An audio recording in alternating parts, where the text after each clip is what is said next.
Are you ready? Can crush us. It don't really get no better than this the podcast that you're looking for if you're really heavy into wrestling. Hosted by the Mark. Energy that's so amazing. Gotta keep it entertaining. Rep the Can Crusher Nation. Yeah, you know what's going down in the ring. Lights out when you hit a ding ding. Knock 'em out like boom bada bing. Hold it down, you can crown me the king. Gotta shout out to the Miz and Duke the Dumpster. We choke slamming everybody, power driving, hit 'em with a face buster. Yeah, this the show you need and it ain't no need for waiting. Mark, hold it down for the Can Crusher Nation. All about wrestling and keep it entertaining. Can Crushers Wrestling Podcast. Time to break 'em, let's go. Yeah, Can Crushers. Yeah, Can Crushers. Let's go. Hi, this is your favorite pageant queen, the glamorous Amherst Blair, and you are listening to Can Crushers Wrestling Podcast.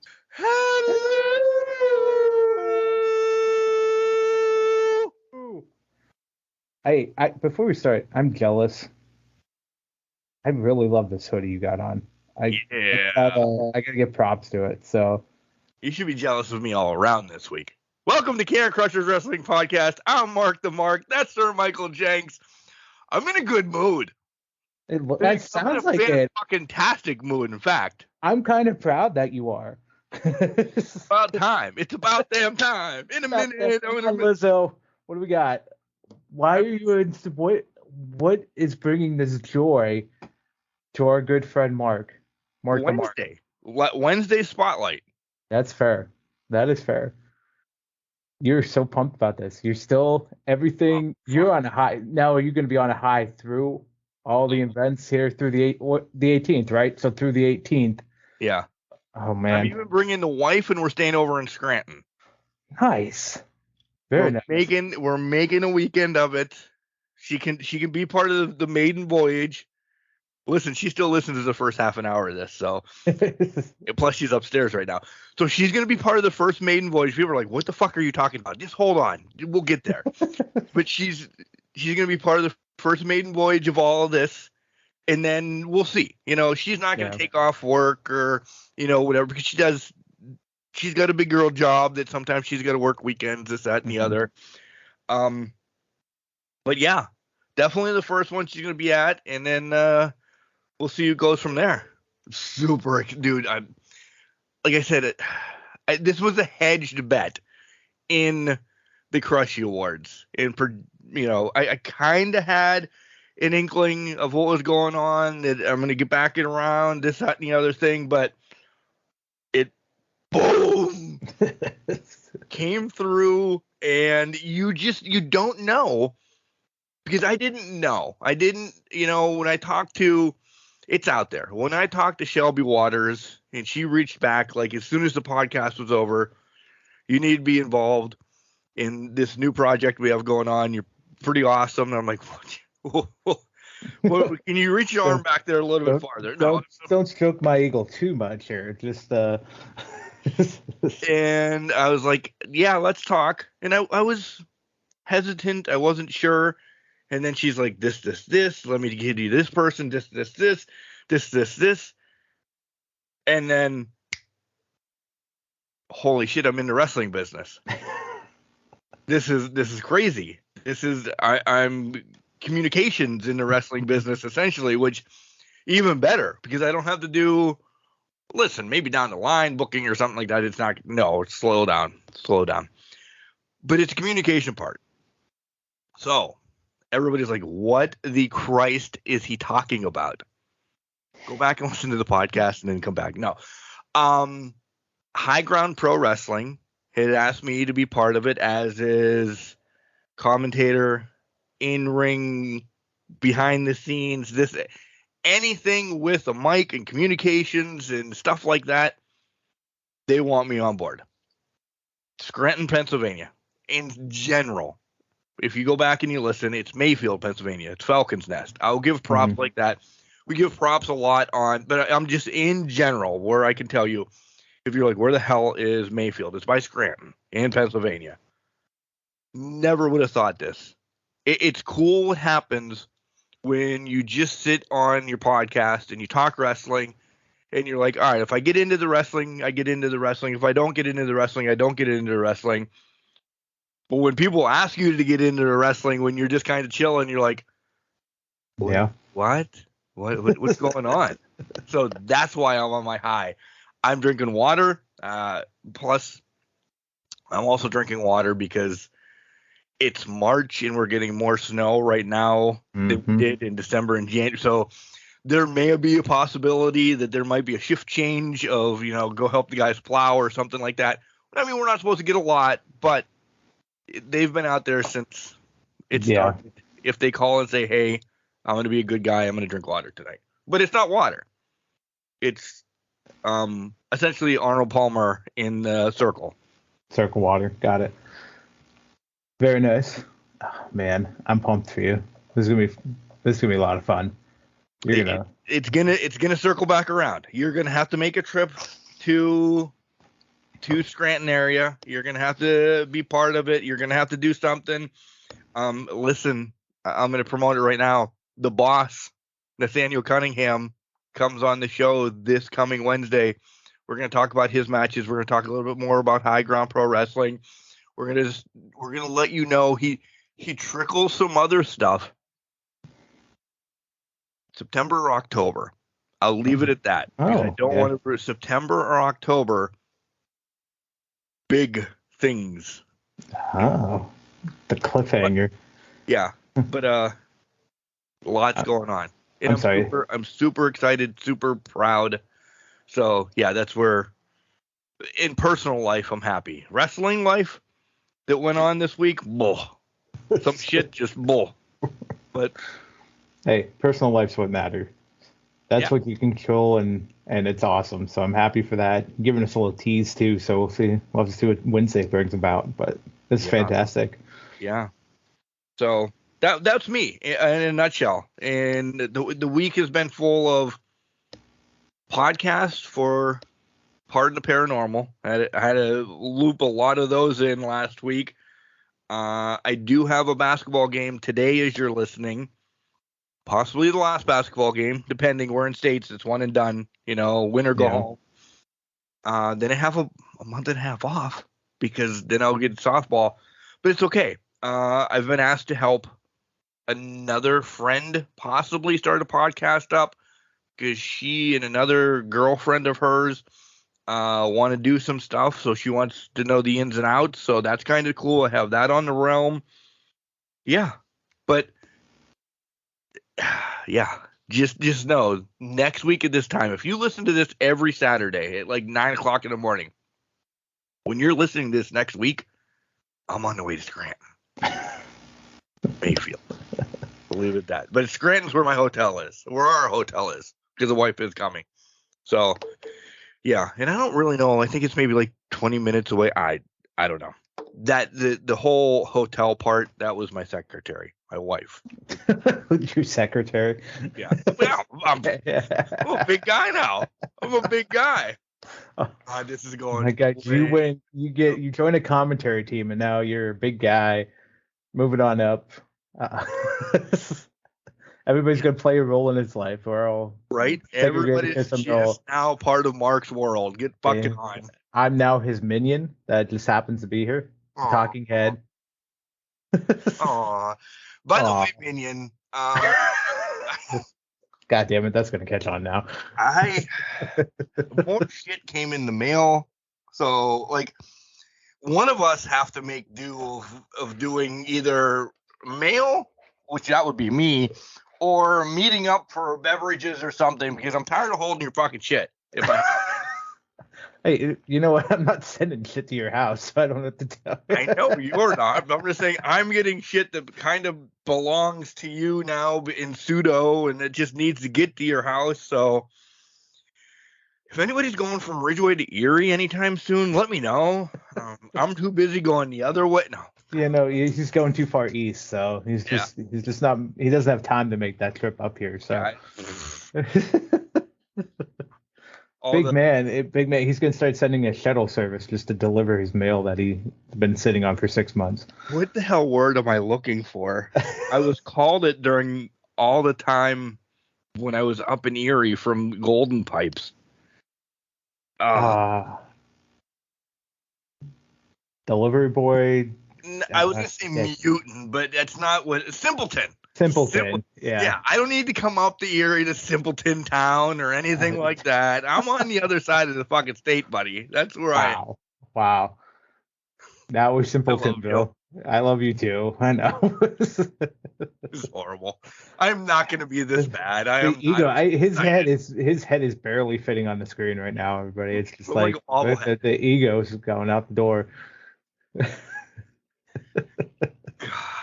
But we are happy for you. Yeah, I'm pumped. I am honest engine. By the way, I said that at work, and somebody was like, "What? What the hell are you talking about? How old are you?" 5. I'm 5. But honest engine, I'm excited. I'm proud. I'm humbled. I'm like, this is really cool. I couldn't thank.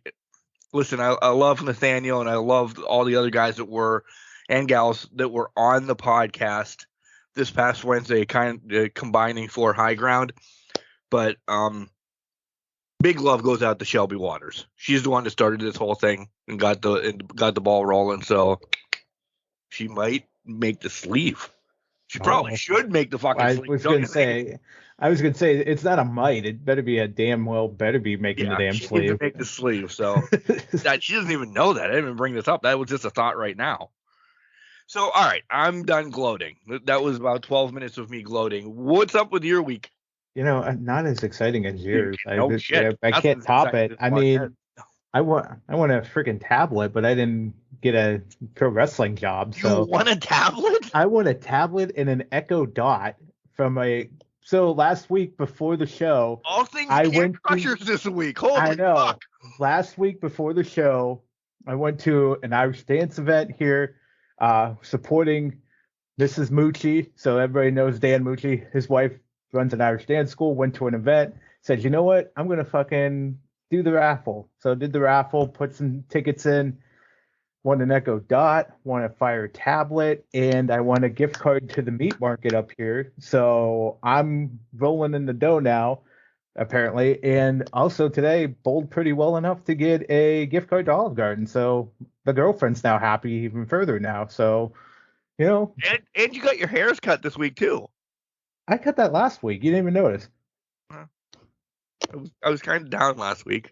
That's true, which is fine. You're allowed to be, but. Was I down last week? I don't know. I'm kidding. Let's put it this way. Let's put it this way. The high you're at now, you would have been low just below just the high that you're at right now. Yeah. So normal happy day mark would have been below this high that I think you're riding on right now. So, but yeah, I did trim it up. I cut my own hair, so it doesn't look. You also might have had a baseball hat on last week too. Did I? Oh yeah, I probably did because I ran in here. You made reference to bananas. Yeah. As soon as I ran in here, I literally got home last week, guys, because we record on Friday nights, got home, turned around and sat right down in the chair so that we could record. But yeah, that's pretty much my week. Work sucked, but it was what it was. And, good thing everything else happened outside. Everything else is coming up, Mike, coming up, Mark, coming up, Can Crushers at this point. So we're going to leave that be. Yeah, we're having a good time. The only thing else I could have wished for is like right before the Savannah Bananas are on tonight, and they're on tomorrow, and they're on Sunday as well. So whenever you're listening to this, you're definitely not listening to it Friday night. So that is a moot point. Right. But we make sure that we watch them. We like them. It's entertaining, this, that, and the other thing.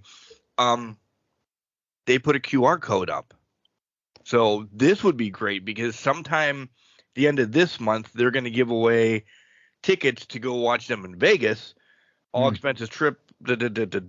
So that would be something I would love for Kel. So if there's any magic left in Mark, Mike, Can Crushers, kind of wish it over to Kel because one, she wants to go to Vegas to do the zip lining thing, and if she could get to see the Savannah Bananas out there, sold. Then. And it's not a wrestling weekend because What weekend is it? It's the weekend after the wrestling weekend. Oh, it's June. No, it's in May. Oh, It's May 19th or 20th or 20th and 21st. The wrestling weekend. My wrestling weekend would be the one because I have. you're wrestling. I went to Double or Nothing wrestling weekend because it's the 26th or something like that. It's the end of the month. Right. Yeah. No, that's I'm where saying my high head went. ground. I'm saying high ground because I have that. Gotcha. I have that the whole way through the year. Okay, that's fair. And I'm gonna throw this out there. Because you guys know now that I am or we are Pit Panther season tickets. Oh yeah, that's right. There's one game that intermingles. Really? Yeah, no, I'm pumped about that. That there's only one game that That is good. yeah, comparative to it could be 6, or I'm like, oh fuck, what do I do then? But Yeah, that's a valid point because if it's every month, same weekend. Yeah, you got really lucky with that because it did. there would have been at least it could have three. been it could have been 3 theoretically. Yeah. Well, it could have been 4 theoretically. Oh yeah, yeah. But yeah, it's only one. It's Pitt against Louisville. So just saying, Yeah. just say you and little lady might want to go to Pitt and Louisville.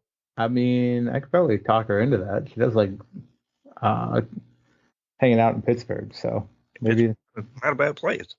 I mean, it's not Mayfield or Scranton or anything. just talk it up. Talk it up. I'm gonna get fired before I even get to do this next week. Good job. They're gonna be like, this guy. Yeah, we're gonna have to future endeavor you. Just Yeah. You made me put on Savannah Bananas baseball, so I just put that on. I didn't make you do anything.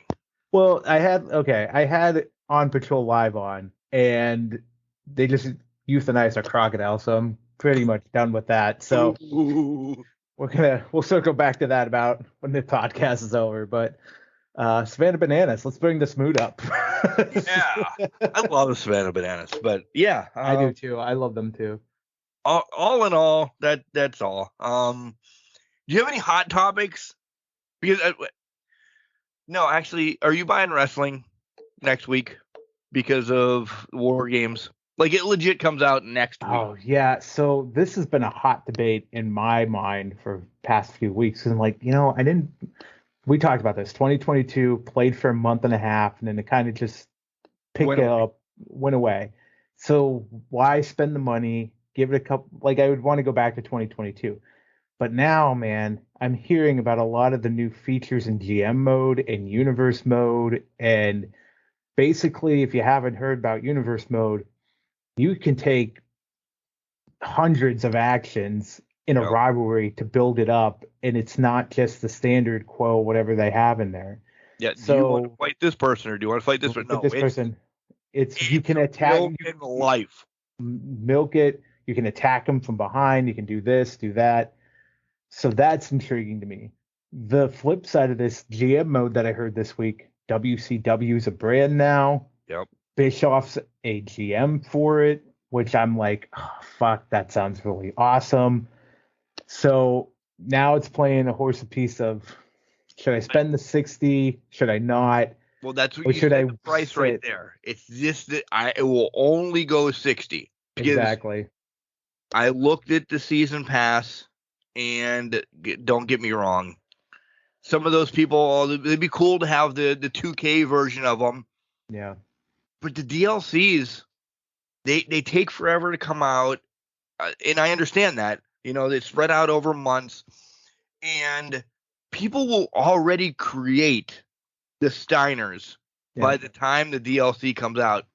And no knock on 2K, because first of all, we're not going to be on the game, so fuck them. But there's better creators in the creator cloud. Yes. Than people that work in the 2K. Oh, completely agree. So there's some masterminds out there that I'm like, how the fuck? Yeah. And they turned it like they came prevalent day 2 after the game's release. The people that were out there, I'm like, how do you guys do this and make this work? Like I'd be sitting there with my thumb up my ass trying to figure out what the fuck to do, upload a picture. How can I spell Britt Baker? Yeah, how do I spell Britt Baker and make it look good? Let alone upload a fucking picture that I could just put on somebody's chest. Like these people are like unbelievable. So props to so them. I would never do like last year I was all for the NWO. I spent the $120 to get this. I wasted at least $75 of that.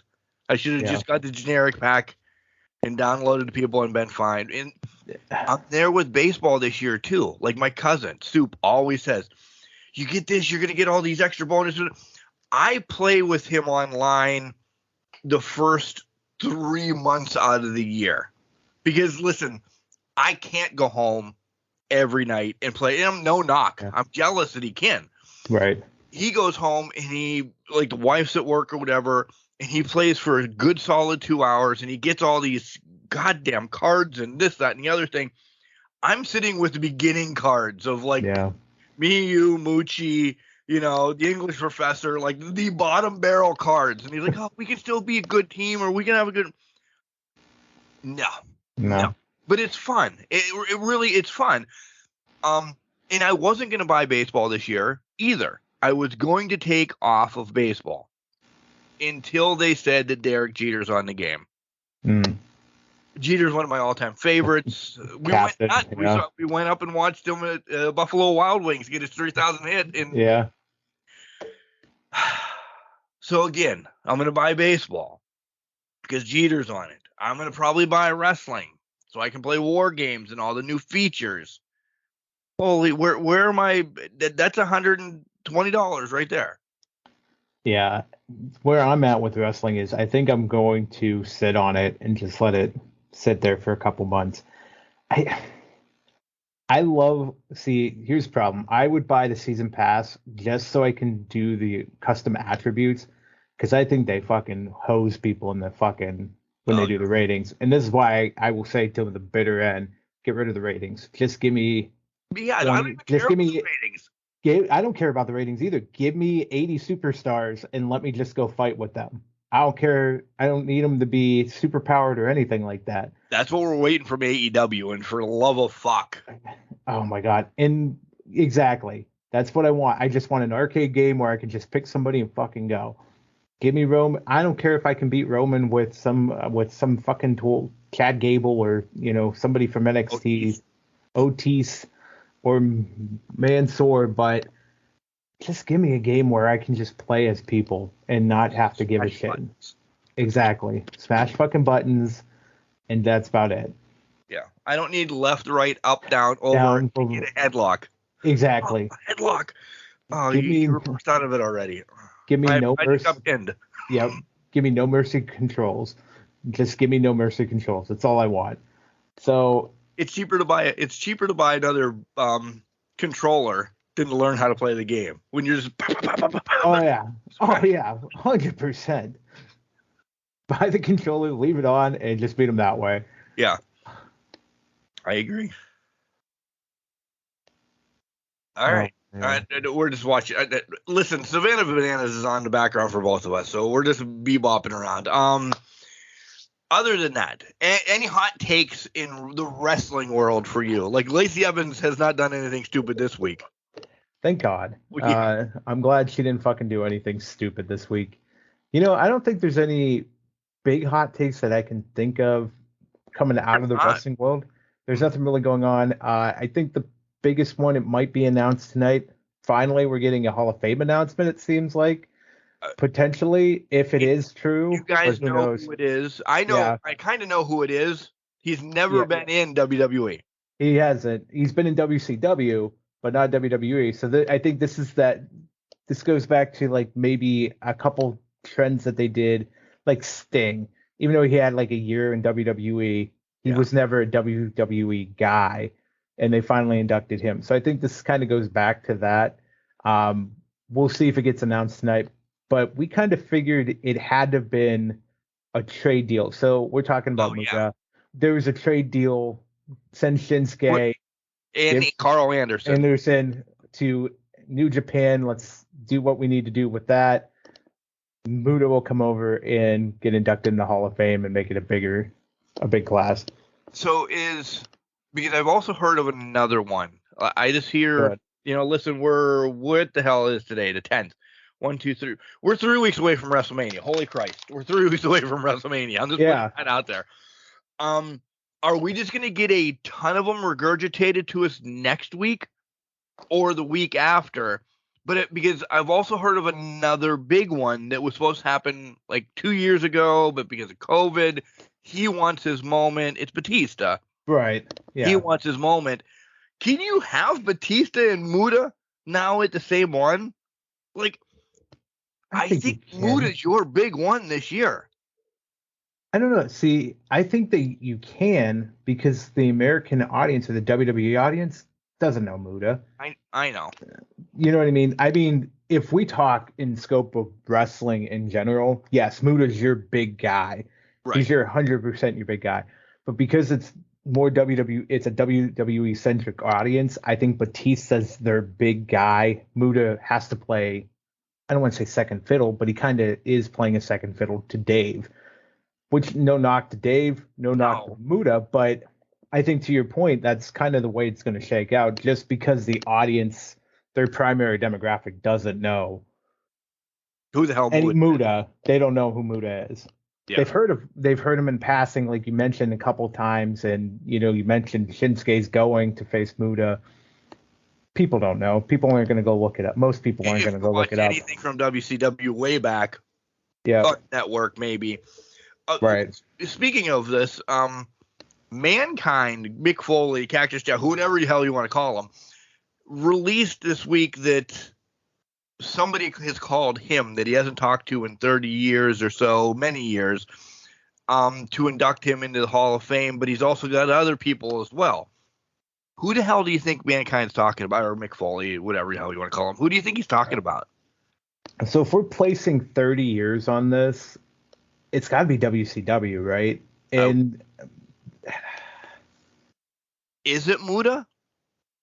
Is Muta to me, wouldn't that be weird if it's Muta? I don't think I would not associate Foley with Muta's career in that aspect. In passing. I mean, concussions. So I'm not even going to say, they had a match on July 14th, 1987. But I don't know. I don't remember what Carmelo's match was last week. But I love it. They may have had matches. I'm sure they've had matches over in Japan. It just doesn't. That doesn't make sense. And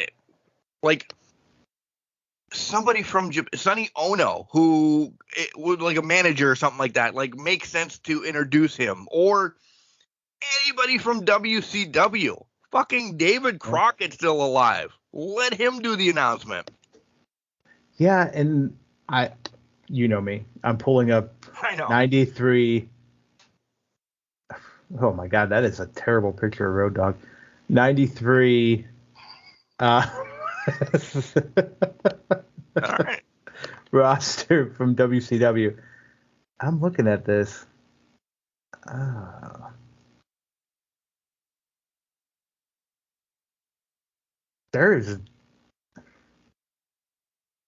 I would not pick one person out of here that jumps off the page and screams at me, induct me. Right. You think it's Buff Bagwell? Yes. Definitely Buff Bagwell. Or Buff Bagwell's mom. Yeah. Buff Bagwell. Well, it wasn't 30 years ago. I feel like you may... Raven's in this group from 93. Could it be Raven?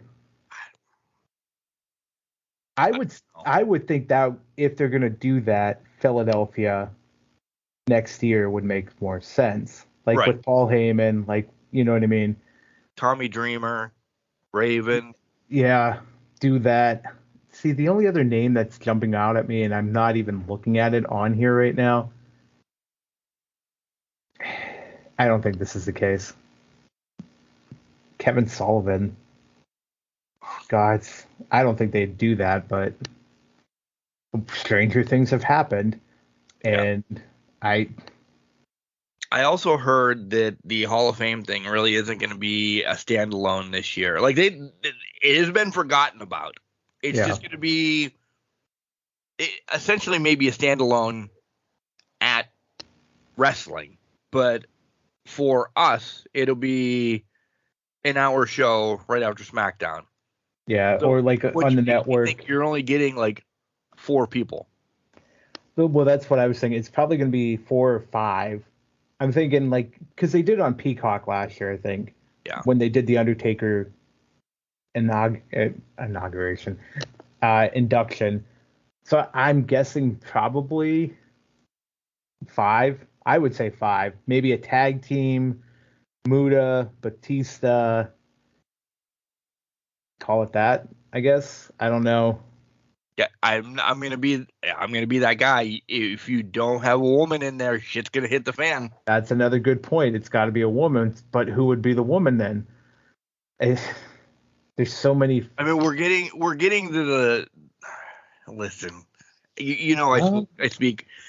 We're getting to the lines of like we're putting them in to put them. Essentially, that's what the fucking Hall of Fame is anyway. But give me a woman that you can think off the top of your head that is not in that deserves to be in. And I'm not saying it mean because I just can't. I can't think. Stacey Keebler. I don't. Stacy, maybe. Tori. Would you consider Tori for it? Isn't Tori in already? Did Tori go in? I can't remember. Stacey, I would wait until next year. She was linked with the Dudleys. Yeah, that's fair. Stacy would be a good one. I mean, she did have technically just in. Jackie's in. Then Trish and Lita are in. Sable's not in. Shit to say about that. Do you think Sable makes the journey at some point? Do you wait for Sable to be in when Brock goes in? Maybe, yeah, one shot. They both want to do it in just one. Well, that's the other thing is Brock. This is Brock's last hurrah, and next year Brock goes in, or is he in 2 years? Heyman, Brock Lesnar, same class, linked hand in hand. Yeah. There's so much, but it seems like this Hall of Fame, because they were announcing Hall of Fame like right after Royal Rumble. Oh my God, Hall of Fame! Mike Jenks is going in. Oh, that's great. Yeah, I remember distinctly early January they said reports are coming out. Here's the first one, and they named. I don't think it was the Undertaker at that point. It was whoever it was the first inductee into the Hall of Fame.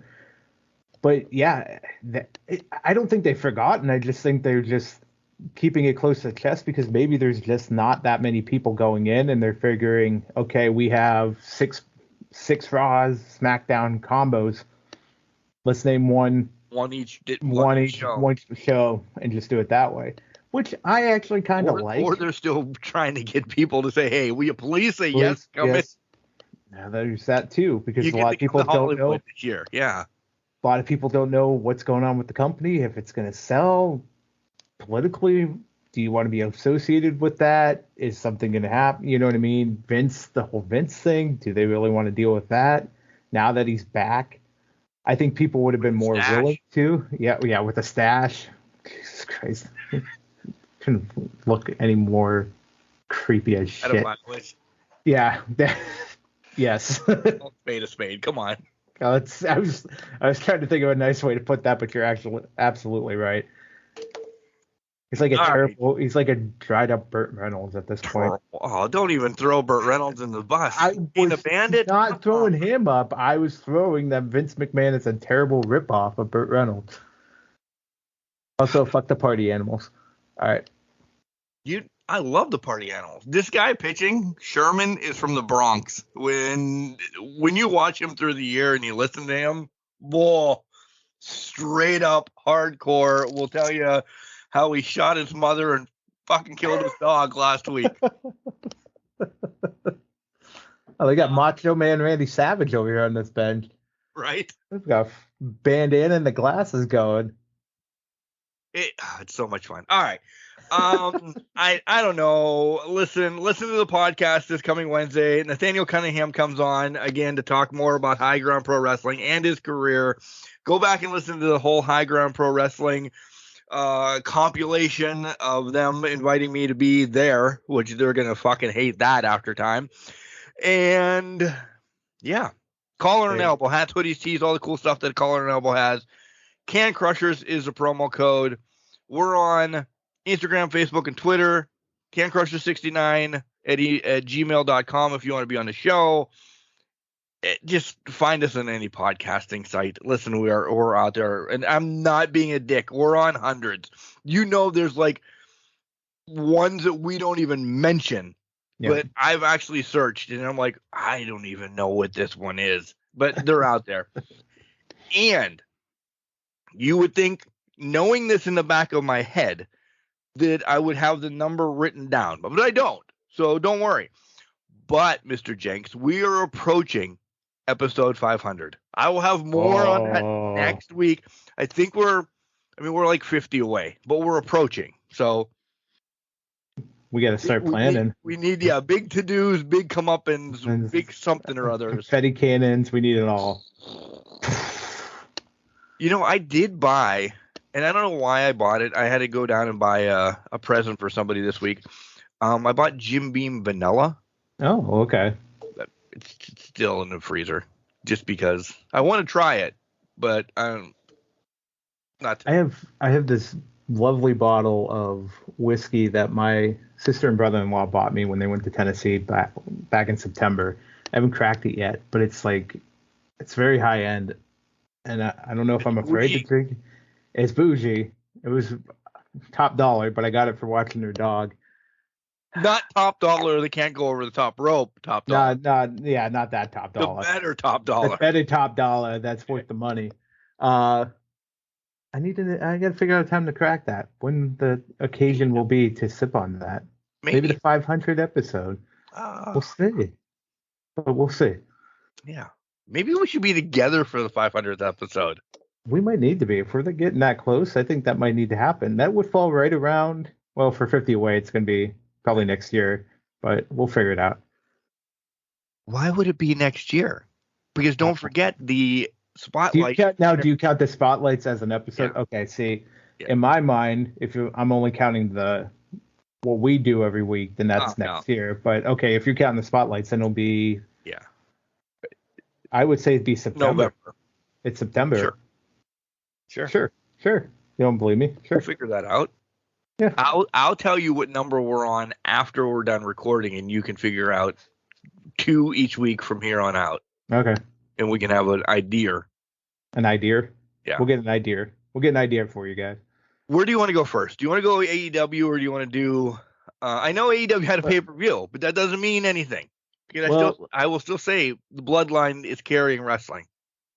Bloodline's carrying wrestling, but let's end on that high note. Let's go to AEW. Let's do the pay-per-view, because we've given WWE the shine the past couple weeks with the larger segments. So let's shine up AEW, and Mark's got to turn it sideways and shove it straight up their asses after the pay-per-view. So when we come back, AEW. Wrestling. A love and a passion we all share. I've started a wrestling brand. The wrestling brand. A brand founded on the aspects of wrestling. 2 entities working together to create a product that connect emotionally for people everywhere. Collar and Elbow is the brand. Passion and love for wrestling is the drive. I am Al Snow, and this is Collar and Elbow, the wrestling brand.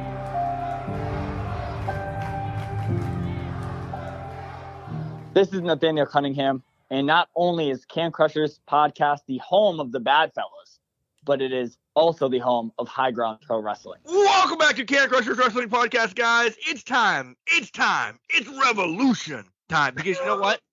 The revolution is now. There's no reason to talk about Rampage. Listen, Rampage was nothing but a giant promotional video about what's coming up on Revolution the next day. And you saw Keith Lee and Dustin Rhodes kind of fight, and it was kind of bad. Yeah, it wasn't great. They really need to start selling me on Rampage, or I'm not watching it or taping it anymore. There's been nothing to make me say, huh, Jenks is now ordering Circle water bottle flavors. So I apologize. It's going to be just me for a while. First of all, I pulled it up, but I'm doing it in between breaks. Second of all, I'm pulling up Rampage right now because I thought, was there something good on? No, I lied. Never mind. You lied. Takeshita and Preston Vance kind of got me. I thought would be a decent one. How did that kind of get you? Preston Vance has had good matches in AEW. Takeshita has obviously amazing matches. That's a good match. If we probably know what the result's going to be, but that was the one match I was like, okay, I'll tape it and I can watch that one at least. So to me, that was a good match. The other ones are squashes or not going to end well. But anyways, the Revolution is now. All right, the Revolution is now. Revolution, the free show, buy-in, whatever the hell they calling it. It changed again. 0 hour. 0 hour. 0 hour. Yeah. I'll never get it. Nor do I care. The Briscoes and the Mark Briscoe and the Lucha Brothers against the Varsity Athletes. That was the only match. AEW has been known for 0 hour, buy-in, whatever, to give us something good. Mm-hmm. Nothing was good. I mean, listen, there was a lot of promos.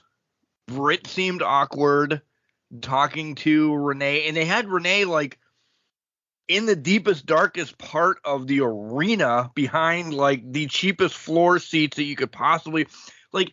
This in general to me looked like a throwaway pay-per-view production wise for AEW. Like, tell me they don't have good matches. I mean, because there's times on 0 hour, like, holy shit, that should have been a main card match. Oh, yeah. Nothing against Briscoe and Luchas against the Varsity Athletes, but listen, the Varsity Athletes are not Briscoe and the Lucha Brothers. No, they're not. So. Yeah, they're not. Yeah. And then the rest was, hey, Mark's got a green water bottle. Oh, my God, Mark's got a green. What color does Jenks have? His is clear. Oh, my God, they're going to fight. No shit, they're going to fight. This is a fucking pay-per-view. It just seemed random. Like, I don't know. And then RJ City doing some stuff in the back, and then he got spray painted. I just didn't. The first hour of the 0 hour, I was like, oh, man, what are we getting into? I liked RJ City's shtick that he had going backstage. I thought that was probably a highlight for 0 hour. The match, no, because the Briscoes and Lucha Brothers, to your point, far and away above where the Varsity Athletes are, which I went in confused because I'm like, what happened? So what happened to Varsity Blondes? I was like, Varsity Blondes, wait, isn't this gimmick stealing? Are we going to have a fight between them just be called Varsity, whatever the hell we're going to be called? Yep. Listen, I know Brian Pillman Jr. and Griff Garrison are doing their own thing. Obviously, Griff Garrison's doing, I have no idea what he's doing. If he's injured or not, I don't know. He's just gone. So now we have a different varsity team, and I'm like, I'm so confused with that. But yeah, they were nowhere close to it. I did not like Renee's, again, to your point, dark corner of the arena, but then it was carrying throughout the arena the microphone feedback, and that drove me nuts. And apparently they were going to experiment with it on Wednesday with the announce crew because that happened for a split second at the beginning. But yeah, this was just, it was off. It felt awkward, but I think the RJ City stuff was at least entertaining enough to keep my eye on it for the hot minute to kind of, okay, this seems good. This seems good. If they're going to try to copy what WWE does in the pre-shows where they have a panel or they have like an interview segment and they have Kayla sitting back there talking, that's fine. Give Renee lights. Give her maybe a desk. Give her a stage. Let's have a conversation. But also remember, the people in the arena don't know and don't really care what Renee has to say at that point because they're there for the pay-per-view. So that is more for the people at home to get them ramped up, get them caught up if they've missed things, or just get them more pumped for the pay-per-view to come. And that should be audio only for the people staying at home. That's just me. And if you want to give the people coming in dark match or something, give them something to hold their attention, figure it out. But I also think there should have been a second match on this 0 hour. Yes. Too much time talking. Give us something. Doesn't have to be a rivalry build off. Give us Hook defending the title for 5-10 minutes. Give Big Bill another shot. Big Bill versus Hook should have been on 0 hour. Yes. Comparative to, yes, I agree. I agree. It would have been the same result. We would have had the same complaint about Big Bill being bitched out for another loss, probably, but it's a 0 hour match because it's a big body. We still have respect for Big Bill in the terms of wrestling abilities. It still would have been an entertaining. He still go. He can still go. Still entertaining match. I agree. Hell, even get Satnam Singh a shine or something. I don't know. Or listen, I know she's in a holding pattern. It doesn't matter how many she gets before Stat comes and takes the TBS title off of her. Why the hell didn't Jade have a match? That's another good point. Give her something. Feed her somebody. I mean, I know the bunny it might be injured or whatever. Listen. Coming into this, Jay doesn't have a match. All right, Friday night is live. Make an announcement, Jade, that you're challenging anybody in the San Francisco area. Yeah. Okay, so Becky Wildnauer, I don't know who the hell that is, comes to the challenge because she is the Northeast West champion in San Francisco. Yeah. Whatever. Make up some fucking shit. She gets the title shot because she's a champion in San Francisco. At least they're on the show. Jade has been... How long is Jade going to be in this holding pattern until Stat comes back? Yeah. And is it going to be Stat comes back, boom, instantly wins? I don't want to see that. Well, I mean, we all know that this has been Stat's title in the making. Mm-hmm. It can't be her first match back. I do not want that. I'm speaking for me. I do not want that. I don't think she deserves a TBS title shot as soon as she comes back. Listen, she's been on the shelf more in her AEW career than she's been in her any career. I would think, to me, it's almost like the Athena factor. Build it up for a couple, have her come out, pay-per-view, build it up a couple, or even soon, build it up for a couple months. Then you could get it the next pay-per-view. Okay, there's her title shot. She's racking up wins, fighting consistently, preventing injury, getting things under her belt. 2 months, essentially. Exactly. But you put her on a show every week, Rampage, Dynamite, just have Stat gathering wins. Okay, now she's on a hot streak. She's got 10 under her belt. Perfect. Then I'll believe it. I'll believe it.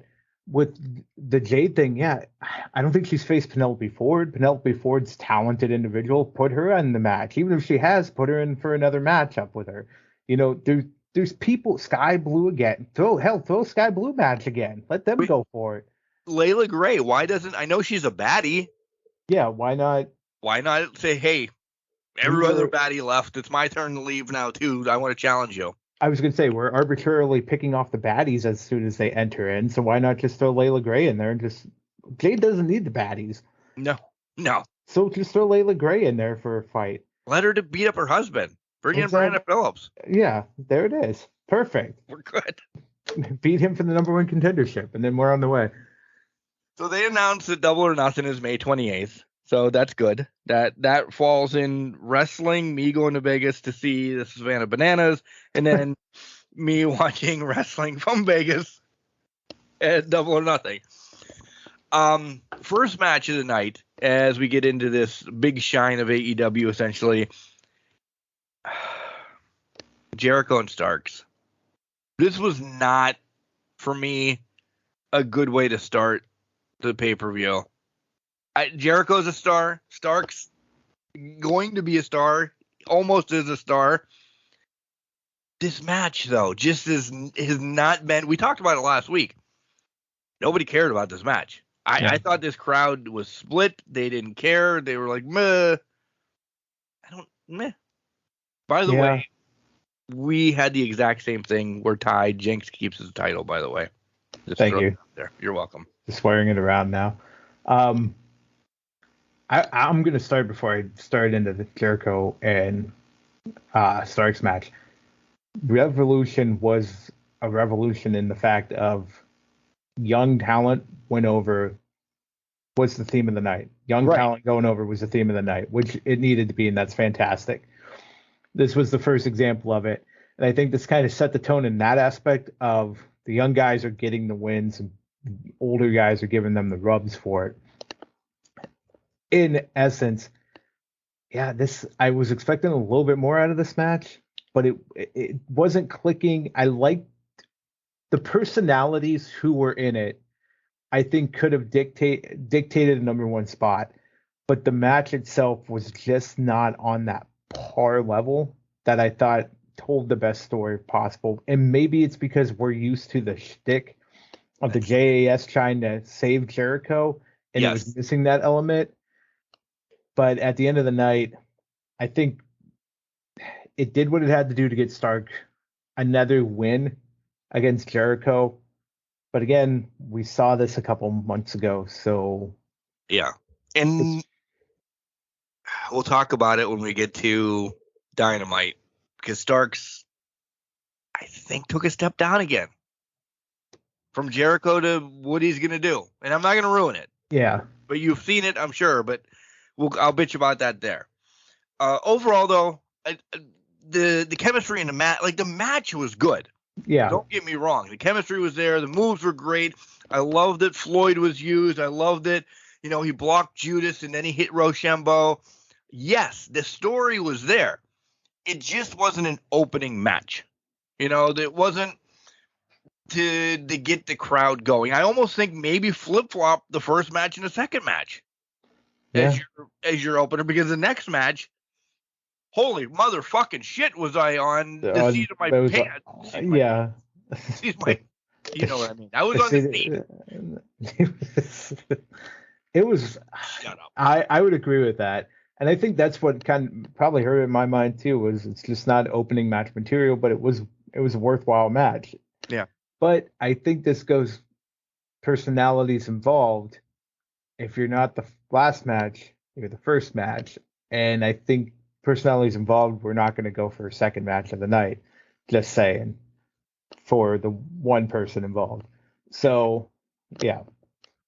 But, that second match, though, holy shit. I thought it was awesome. I really did. I will ask you this. Do you really think the casket was supposed to fucking blow up and fall? I don't think it was supposed to fall like that, although I kind of like that it did. It looked amazing. I thought it looked fantastic. How far did it fall? Is Christian really okay? Because you think it would have fell through the stage, and the stage seems like it's about 10 feet up, right? Yeah. Ballparking. Oh yeah. You're in a casket falling 10 feet. You don't know what the hell's going to happen. So I hope Christian's okay. I do think this was the good way of getting him written off for a while. We do not need to see Christian ever maybe again. And I hate to say it like that. I think this was a good send-off to retirement for Christian, or just very part-timer-esque, because you're right. Christian has done enough in this business that he can go right off into the sunset and everybody be okay with that. And I think this was a good send-off for him, and it put over Jack. It solidified him as a player. Christian did his job, and he sucked. The mind switch in Jack, I think, helps a lot. Yep. So it was a beautifully told story throughout the match, leading up to the match, even with the injury included, it was beautifully done. And hell, we even got Christian in the sleeveless turtleneck. I mean, how can you not? The heel turtleneck still made an appearance. Right. I was so pumped when I got to Detroit and I got the T-shirt with a hoodie. I think the sleeveless turtleneck is the way to go now. You have to. I think that's just going to be a stay. That's just the chronological way of getting things, right? You got to get that sleeveless turtleneck now. How long is sleeveless turtleneck season? Is it coming to an end, or can I pull that off? It's all year. It's all year long. I mean, listen, man, the guns are out. So at that point, if the guns are out, you're having fun. Just roasting. The neck will roast. Let the neck roast. It's got to roast. All right. Sacrifices need to be made for style. That's all it is. Great match. Moving along.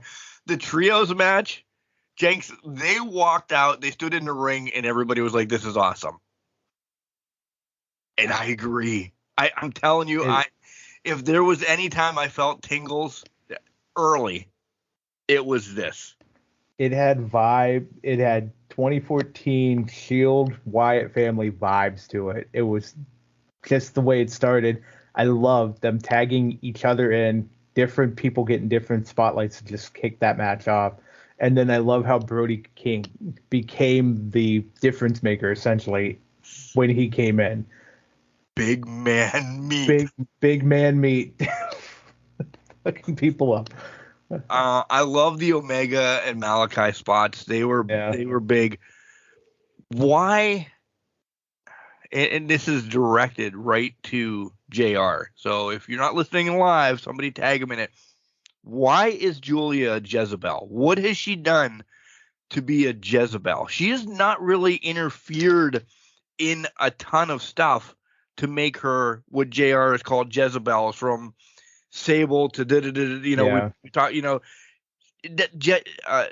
Julia has not done that. I don't think she is Jezebel status yet. She doesn't need to be involved for them to win or for them to fight. She is just there to be a presence. Yeah. Has she done stuff in the past?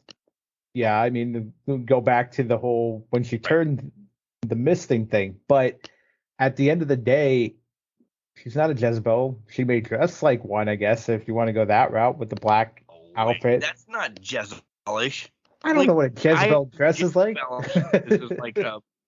Is like hoo-ha's hanging out and stuff like that. Well, she everybody's is classy. Let's talk. I would agree. She's classy. However, JR calls everybody a Jezebel under the sun, right? Doesn't matter what you're dressed at. I mean, during the fucking pot. I get it. I get it. I don't know. Maybe he was having flashbacks with somebody he met on a street in New Orleans at some point. Some voodoo mama or something like that. I don't know. But here, I'm not defending. And then she gets the V trigger, the poor thing. I have a special place in my heart for Julia.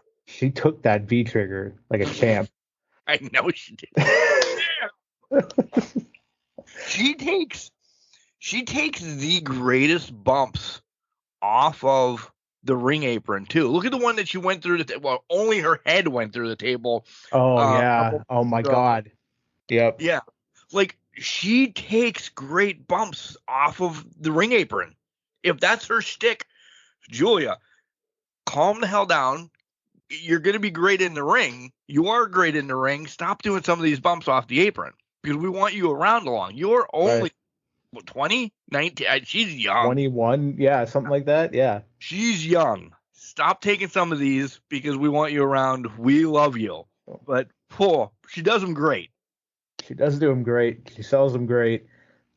I got to agree with you though. My God in heaven, you're young. You might be not feeling it today, but you will feel it. Give it 5 years and you're going to start feeling these things. You keep taking them. So, oh my God. But excellent match itself. Yeah. Back and forth. Like we said, the Elite, and don't get us wrong. We're not mad that the House of Black won. No.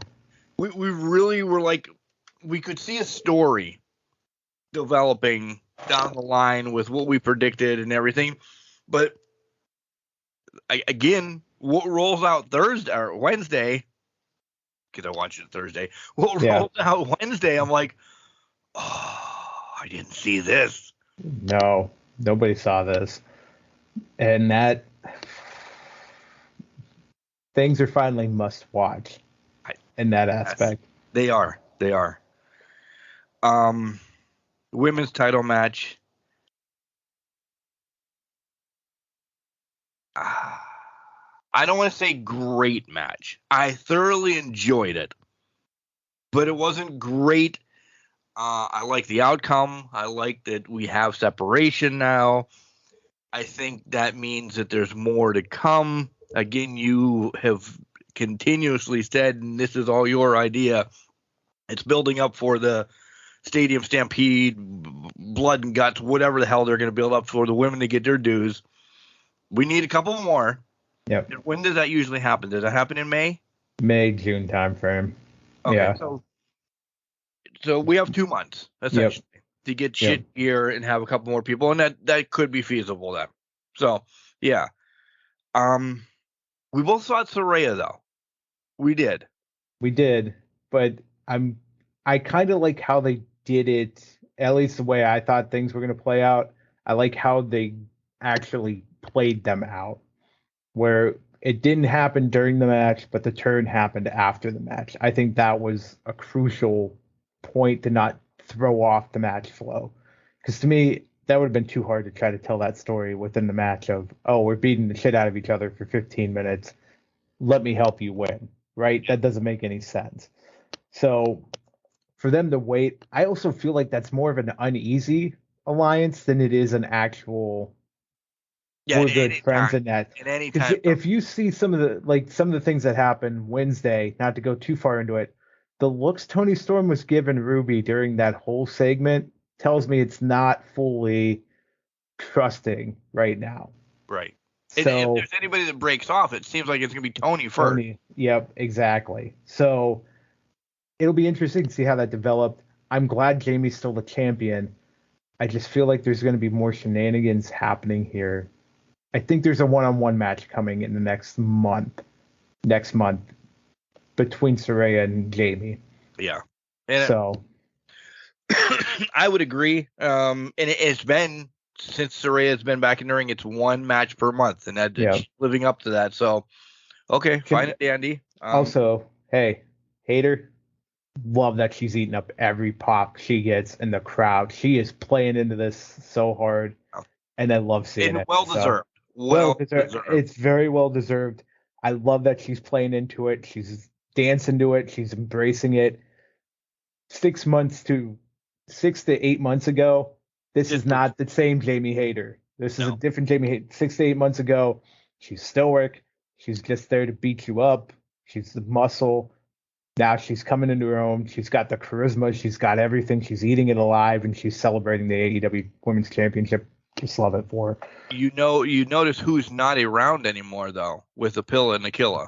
Yeah, Rebel is nowhere to be found. So, what does that mean? Is it a contract done? Is there something going on with her? Is it just storyline for now? Because listen, they told Vicky Guerrero, you're not needed anymore. That's true. I almost feel like it's storyline related, because how do you fit a manager into a a baby face type faction, right? Right. So when Britt was babyface, she didn't really have Rebel around. When she became heel, Rebel started coming around, started getting involved. So I think that's kind of what we're at play here a little bit more. Agreed. Texas Death Match. I will read you my notes. Do it. Hangman comes out to Ghost Rider. First of all, now that has taken over Carry On Wayward Son. Now I'm only listening to Ghost Rider. Holy fuck. All in caps. He hit him with a fucking fork, and it spit blood all over him. By the way, I did call the family down. I did rewind during this match live, which is fucking gutsy, because you know how shit can go awry on pay-per-views. Yeah. But I rewound, and you know when he hit him with that fork, that fucking splat, like he hit him with a goddamn fork. He did. And it splattered. And I don't get sicked out, whatever. I don't get freaked out by a lot. He legit hit him with a fucking fork, and it splattered on his chest. Yeah. And I'm like, oh my fucking God, oh my fucking God. And then this is towards the people there. Fucking shut up about the tables. You just got a fork to the head. Why if you want a goddamn table? You got barbed wire. You have a fucking exploding shit, and you want a goddamn table. Watch the match, you idiots. You get way better things going on than a fucking table spot. You got a curb stop on bricks. You want fucking a table. Mox taps after being hung, which, by the way, that went awry quick, because did you see, listen, fourth wall, I'll pull it down, and this is probably where High Ground Pro Wrestling is like, oh, shut the fuck up, Mark.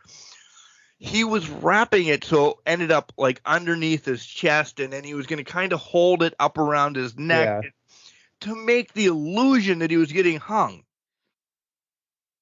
When one whipped the other, or the other went the wrong way, or because the ending was, not that it was wonky, but you were working with a fucking logging chain. How do you work with that? When he went over the top rope, shit just went awry, and he was legit getting hung. Yeah. You can't fake that. Yeah. So, yeah, the ending was lickety split because he was getting hung. Yeah. My guess I want to give this match of the year as of right now. But there's something coming up that has already overtaken that. Plus, and I'm not saying this stupidly, with the guts and the glory and the gory and this, I don't know if it fits into the match of the year category. Is it a holy fucking shit moment? Yeah, it probably won the holy fucking shit moment of the year. This was unbelievable. And I was sick watching it. And I don't get sick watching a lot of stuff. It was disturbing. It was brutal. It was a beautiful, brutal mess. And if any of our listeners have watched The Last of Us, you will appreciate how brutal and disgusting it can be. Because that's what that reminded me of. The fucking fork. The chain, I think, to your point, I bet Mox was supposed to pass out in that spot instead of tap out. But when you're getting fucking hung by a chain, you got to tap. There's no way. You got to get the fuck out of there quick. And he was losing color fast. He was turning purple. But, oh my God, I still get chills up my spine thinking about the barbed wire getting dragged across the back. I'm like, fucking A. Like, it wasn't like, this wasn't like the spectacle that Omega and him were. No. This was two guys that hate each other and wanted to just do damage and told a story by doing damage, not just doing crazy shit because they could. They both got stuck in barbed wire at one point. Yeah. Mox on the one that was in like the ramp area. Yep. And then Hangman headbutting the fucking table that he was supposed to probably go back through, but he overshot. And listen, I'm not critiquing this match saying, oh my God, did you see you overshot this? There's no way to do that. No, I'm not. These guys were idiots. But he ended up headbutting the table, essentially, the barbed wire table, instead of taking it on the back. And then he's stuck in it. He's stuck in it. I'm like, it was almost Sabu ripping his bicep, Terry Funk fucked up head type of shit for me. Like this was, and it was early because of the fork. Like the fork set the match for me. Once he jams a fork in his head, and blood just splatters on Mox. Yeah, unbelievable match. Kudos to them. To your comment about match of the year, it's oh my God moment it's like our holy shit moment of the year candidate right now, because it was a good spectacle. It was a great No, not good. Great spectacle. fantastic spectacle. But it wasn't like a match of the year. It was just a spectacle, and I love spectacles. Don't get me wrong. One of my favorite WWE title matches is Cactus Jack and Triple H in the street fight, because that's a fucking spectacle storytelling match. We loved Knoxville against Sammy. Because that spectacle, and it was a great match. Like, it was a great spectacle. These are fantastic spectacle matches per se. So maybe we need to have a spectacle match of the year. Because there's going to be more in AEW. There's probably going to be, there might not be as many in WWE this year, but there's definitely going to be more in AEW. Blood and Guts coming up. There's got to be at least 2 more death matches, some other last man standing, there's going to be a ton this year for AEW, but great fucking spectacle. I think Kelly's mad about the baseball game or something. Or maybe the little kid was doing something on. Next matchup kind of brings it down for me. As much as I'm happy for it, I had a feeling. We had a feeling. Yeah. Wardlow versus Joe. All in all, Wardlow chokes out Joe. Quick match. Mm-hmm. Quick match for it. But we knew coming into Wednesday something funny. Yeah. And I don't want to go off much now because for Wednesday I want to go off. So I'll be good. Wardlow gets his second title. Wardlow gets his second title. Surprisingly, with Joe's own submission move, choked him out. I thought that was an interesting end. Where you go and your rant in a few minutes, I'm right there with you. So let's go past it. Yeah. It was a good palate cleanser of a match. It was. It wasn't the Haas battle we thought it would be, but it was a palate cleanser that we needed after the fucking Massacre in Criminal Minds episode that was the Texas Death Match. Yeah, because we were wondering how the hell they were going to do all this. And I think, hey, they know how to book. Like they do. They had the Criminal Minds. They had the palate cleanser. They had the 4-way tag match and a return. So we're like, oh, shit, now we're kind of excited. 4-way tag match. Yeah, listen, I'm not throwing this one away either. We knew the Guns were going to retain. Mm-hmm. We didn't know how. And we got what essentially we knew was coming. Yeah. We got it. And then after the next match, I'll talk about the next thing that's going to be coming. Cupcakes and pickles. Yeah. There's not much to say about the Fatal 4-Way, but thank God FTR is back. Also, Orange Cassidy and not a Canadian blue tuxedo. Don't like it. Go back. Stay blue jeans. But FTR is back, motherfuckers. Yeah. My prediction last week that FTR was going to slide into the match. Kind of glad that they didn't. Yeah. I'm shocked that Cassidy and Danhausen are this fucking juggernaut team all of a sudden. I don't know. Orange Cassidy can do it all. I'm just saying. AEW title match, 60 minutes. The string section was not needed. God, did that piss me off. And you know that you probably, once you saw that, you're like, Mark is probably pissed off. I knew that. Well, any live music entrance pisses you off. So it added to the... It didn't do anything. It did not add to the aura unless you were there. I could barely hear it on pay-per-view. It added shit to the pay-per-view. Fair. I got nothing. I'm not going to deny it because I just was stirring the pot. But I would agree. Let's talk about the hot spot in this. And then we'll talk about the match. Because, listen, the match was fucking phenomenal. Oh, it was fantastic. This is going to be hard to beat for match of the year. I'm throwing that out there right now. Yeah. It's fucking March. This is going to be hard to beat for match of the year. Yep. Let's talk about MJF throwing a drink on the goddamn kid. is this a work? Is this real? What is the kid's name? They've named the kid. They've given him the rights to AEW's video game next. Like, they've given this kid supposedly everything, invited him back. Or is this somebody's kid? Like, I don't know. Like, am I a bastard? Because I fucking laughed when the kid. So I thought it was great. I was like, oh, this is fucking great heel work by MJF. Even if it wasn't a plant in the crowd, this is fucking great heel work. You come to a show. If I'm that family, I would have been fucking.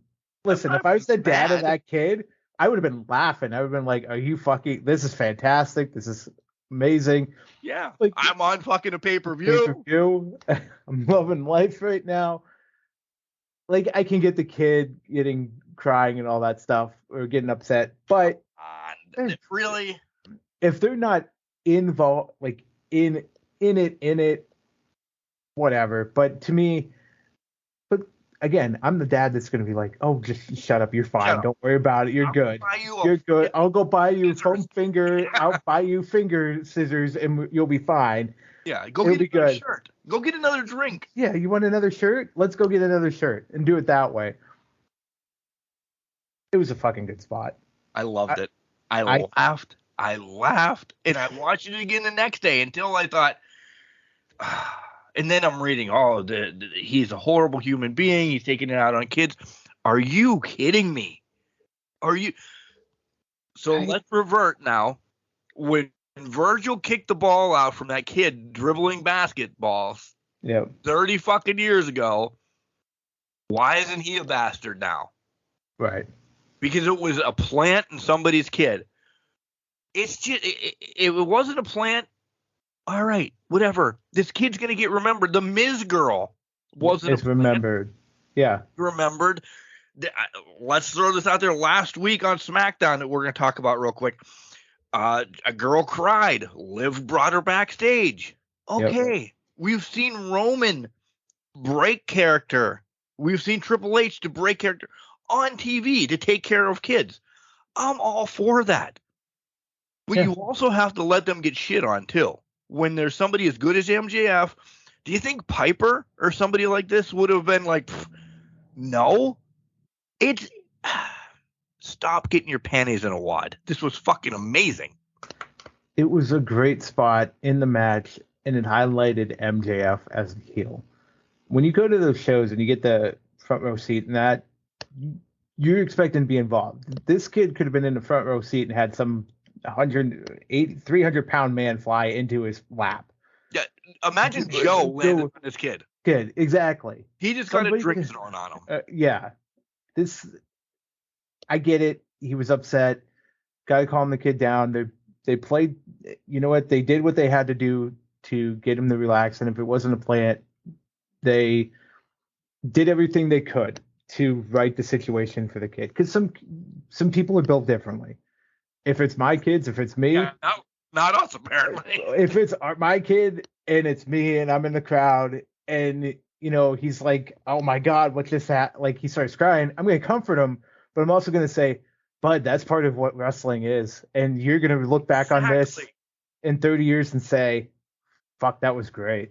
That was fucking amazing. I'm the kid that MJF throwed my dad's vodka on. Yeah.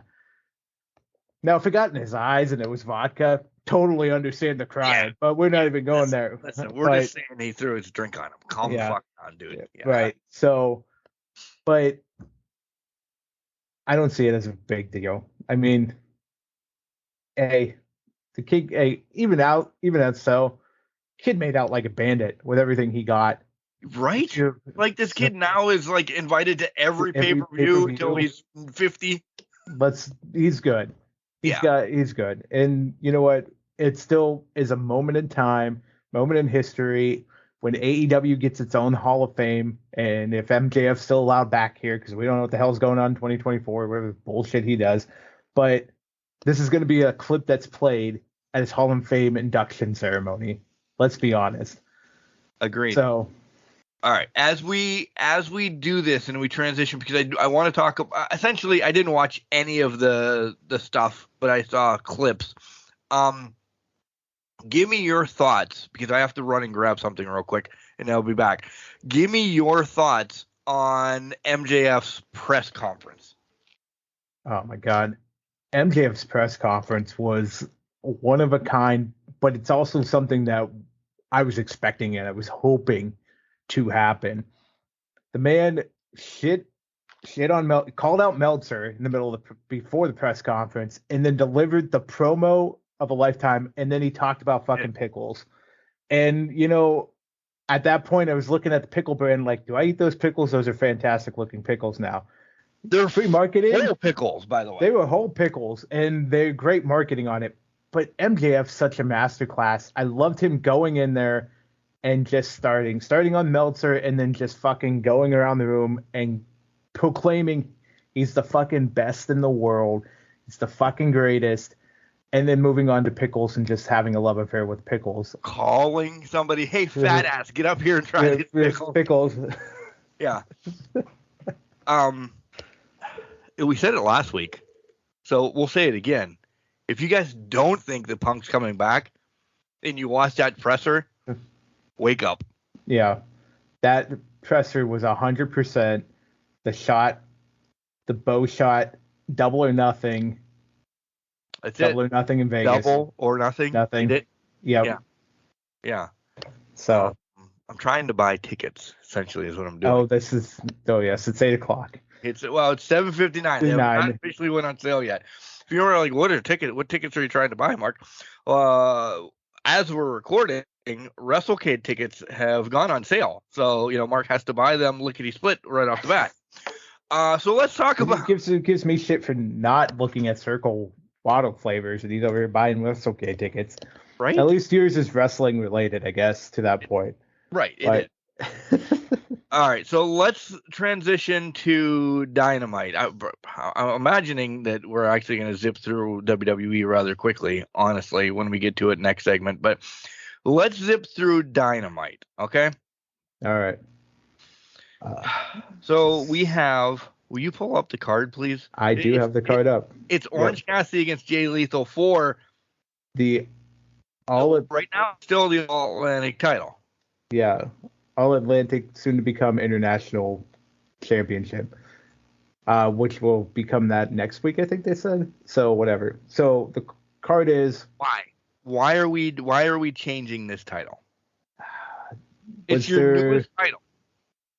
Was there complaints that it wasn't all inclusive? I don't know. I honestly don't know. But I don't either. Like I want. Honestly, they should have just called it the international title to begin with, and I would have been fine with that. But they didn't. So, anyways, card for Wednesday night. Oh, where am I at? Orange Cassidy, Jay Lethal. We had Ruby Soho, Sky Blue. We had AR Fox and Top Flight versus the JAS, which all spun out, as we know how that went through. Dark Order, Blackpool Combat Club, which reignited Paige and Mox now, even though Paige 5 minutes before that was giving out respect. We'll circle back to that. And then Wardlow and Hobbs to end the night. So that was the card that we had going through. I want to start first and foremost and bitch about a couple things. Mox should not have been on this event. No, he shouldn't have been wrestling at all. No, they would have sold it to me more that he was not there. Like, come on.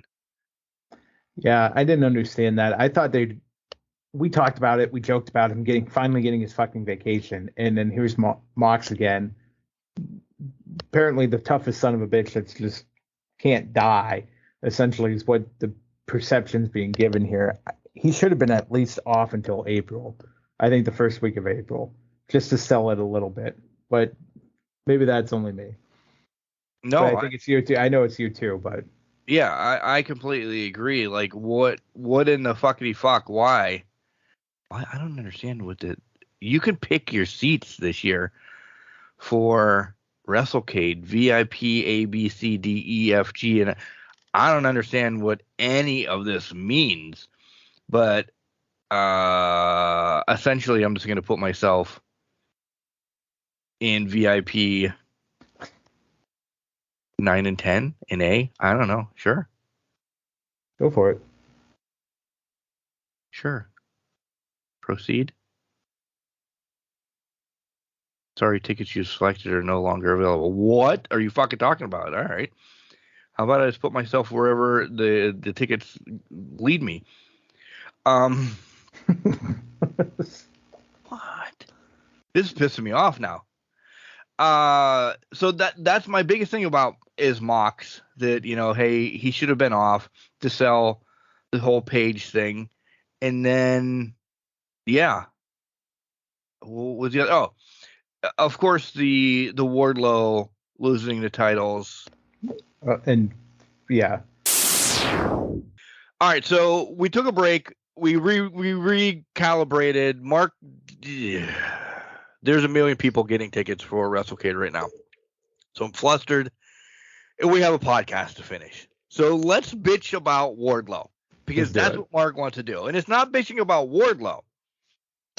Why do you give him a title on a Sunday and you take it off of him on a Wednesday? What the hell?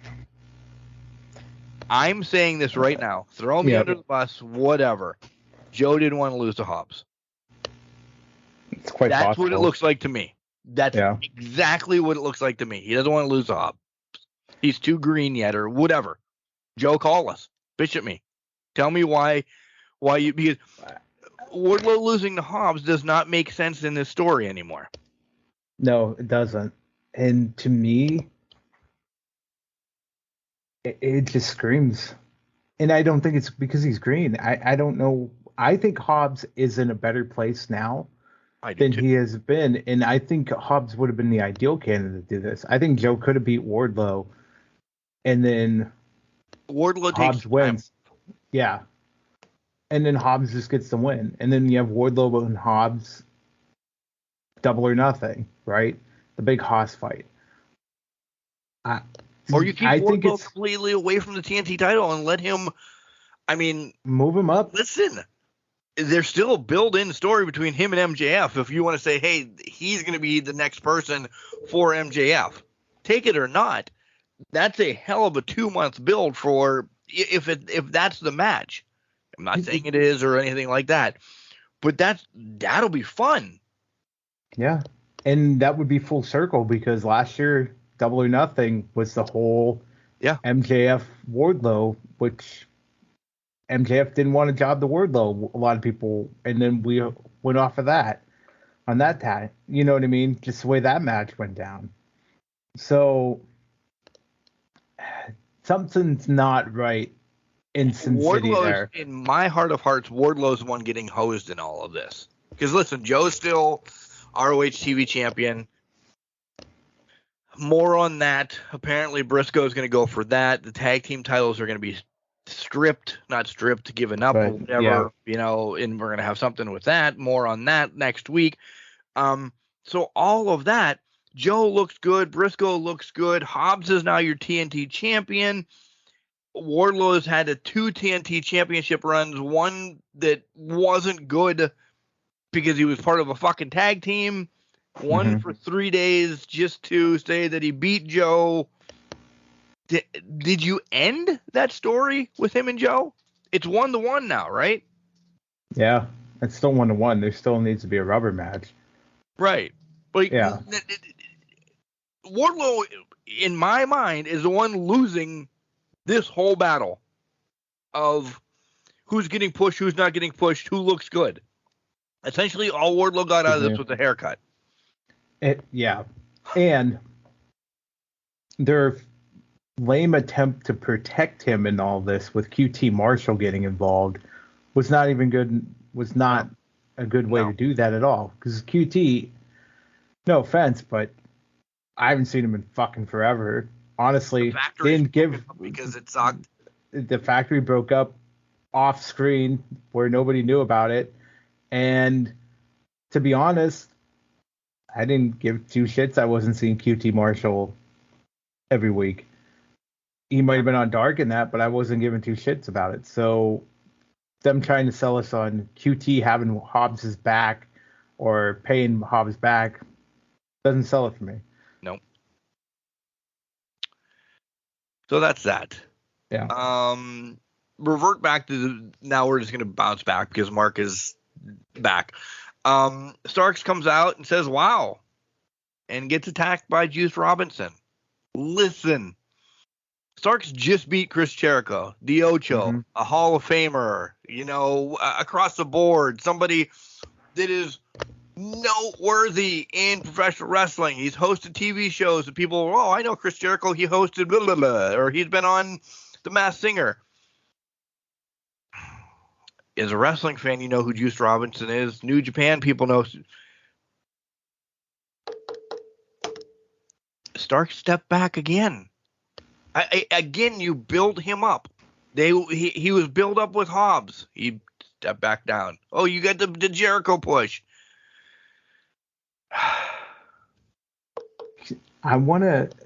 Here's my thing with this. I think this is a smokescreen. Commentary was interesting during this whole segment. What they said was Juice Robinson's back with Bullet Club. When has he been back? Like, they were surprised that he was still with Bullet Club. Right. To me, that's playing into a very deliberate line delivered there, where this was Juice Robinson attacking Starks, but there's a smokescreen going on here. Juice Robinson is not alone in this. And if he's back with Bullet Club, is Bullet Club coming to AEW in some form or fashion? Because... Well, that's Jay White then, right? Exactly. Switchblade didn't get kicked out. Jay White.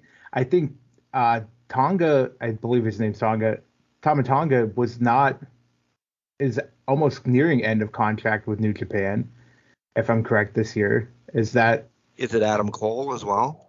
It could be Adam Cole as well.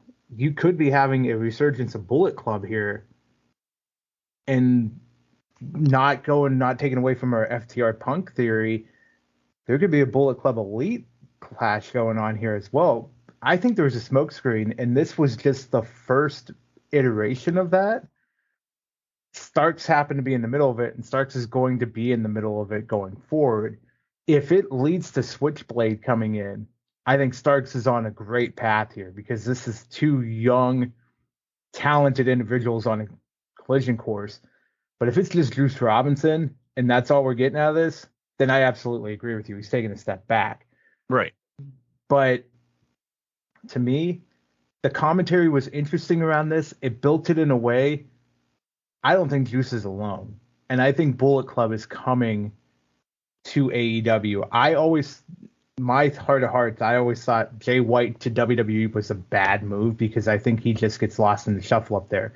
Jay White coming to AEW, that's a perfect move because that puts in another solidified faction. And if he's bringing a Bullet Club sect with him, we got a whole we have a whole hot shit different ball game going on, especially if the Forbidden Door 2, which is right around the corner. Around the corner, this is all playing greatly into what that could be. So I think this might actually have legs and actually be a great thing for Ricky Starks. Okay, you might have sold me. Then we get a ton of promos, and I'm gonna sneeze. That was a great promo. I remember that on Wednesday. It was fantastic. Had a lot of elements to it. It was. Ruby's promo. All right. I don't know if it was super fantastic, terrific. It got the point done. Willow comes out and get beat up. Yeah. Make sure to call out those neckbeards though. So it's we look right here, scratching my neckbeard right now. Hangman's, talking about Mox. I don't know. Hangman looked like he got the worst of the battle. Hangman looked like he lost the fight. Yeah. MJF recorded at Revolution. Mm-hmm. I liked it. By the way, happy birthday, MJF. Oh, yeah. March 15th. Yes, happy birthday. That's Wednesday. Yep. That's my birthday as well. I didn't know we shared the fucking birthdays together. So yeah, you watch what I'm gonna do Wednesday. Are you going to Winnipeg to celebrate with him? I'm going to. You can join his rebar mitzvah. If I knew this, listen, because the spotlight's already recorded, I would have had Nathaniel Cunningham, my boss at High Ground Pro Wrestling. We would have talked about this. Yeah. How come I didn't know this? Did I forget about it from last year? Did you know this? I didn't. To be honest, I didn't know this. I didn't know when MJF's birthday was. I didn't know it last year. I didn't know it until you just literally told me. So. Oh. You didn't see it on Wednesday?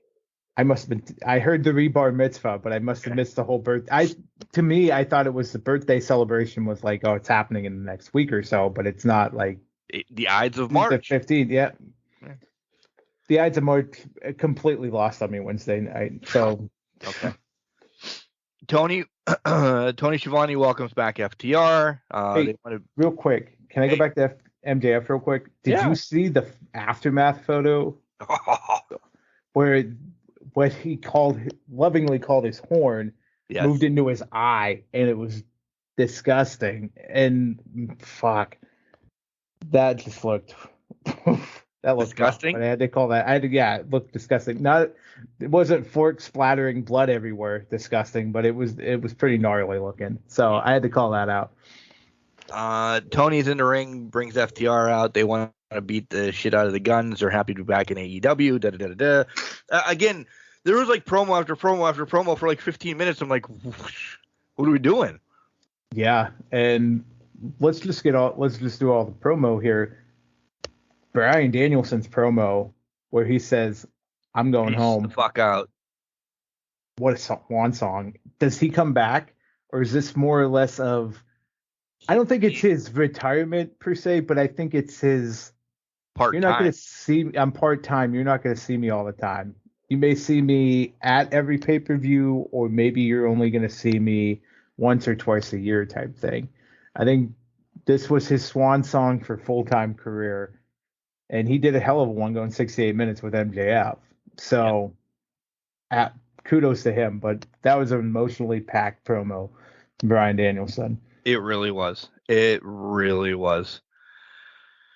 JSA takes on Top Flight, beats the shit out of them. That's not it. But then they claim that they are the number one contenders. And I love it. And they call out the House of Black. They get the Elite. And then everybody calls out the House of Black. And then the Jezebel, my girl, Julia Hart, comes out. And I'm excited for this. I will be thoroughly pissed, though, if the Society wins the Trios Championships. But I wouldn't be surprised. I wouldn't be surprised either. I don't think they should win them, though. In Canada, I think they need to pull a WWE and both Kenny Omega and Chris Jericho lose in Winnipeg, their hometowns. Yep. And then that. But don't be surprised if JAS takes the titles off of them in April, or I don't know if it's going to be end of May, but there's going to be at some point JAS is going to take it off of them. I just don't want it to be next week because I think that's too quick of a turnaround for the House of Black. Why can't we just get Omega against Jericho? Because that's what we want. Exactly. There's no reason we have to put the trios titles at jeopardy or at stake here. Yeah. Or is this just Jericho doesn't think he can hang with Omega, and now we're at a point where he needs the young guys, the young lions, to kind of. I like how you're dancing on the Young Bucks. You can't use Young Bucks. Yeah, Bucks. You can't use the Young Bucks. You got to use the Young Lions. Got to use the Young Lions to get around there. And I also tied in Lion Tamer on that, Lionheart and all that. So hate you. You're welcome. But maybe so that's the other thing too. Let's go back to that. Jericho loses to Starks, and now he's automatically in a trios. I feel like Jericho's also realizing, I can't. He's got one foot in the grave. I'm not saying it means. That's not a bad thing. Jericho's over 50 years old. He's been doing this full time. Sometimes your body just catches up to you, whether you like it or not. So this could be his last hurrah, or it's on the track down, but the match itself is going to be phenomenal. I just hope the outcome isn't what we think it is going to be. I just hope the outcome doesn't happen that we think is going to happen. Please look at your TV right now. Oh, I saw him. I saw Stilts. Stilts is out there with a guy. And then there's another guy batting on somebody's shoulders. Look at him run. He runs faster than I do. Me too. Sorry. I agree with all of that. I do. Let's hope. Because I think there's great stories to be told with the House of Black. I really do. And I think, listen, I wouldn't mind seeing the House of Black against the Lucias and Pac whenever he returns. Like, oh my God, that's something I want to see. That triangle in House of Black, that'd be amazing. Yeah. There's countless possibilities here that they could do.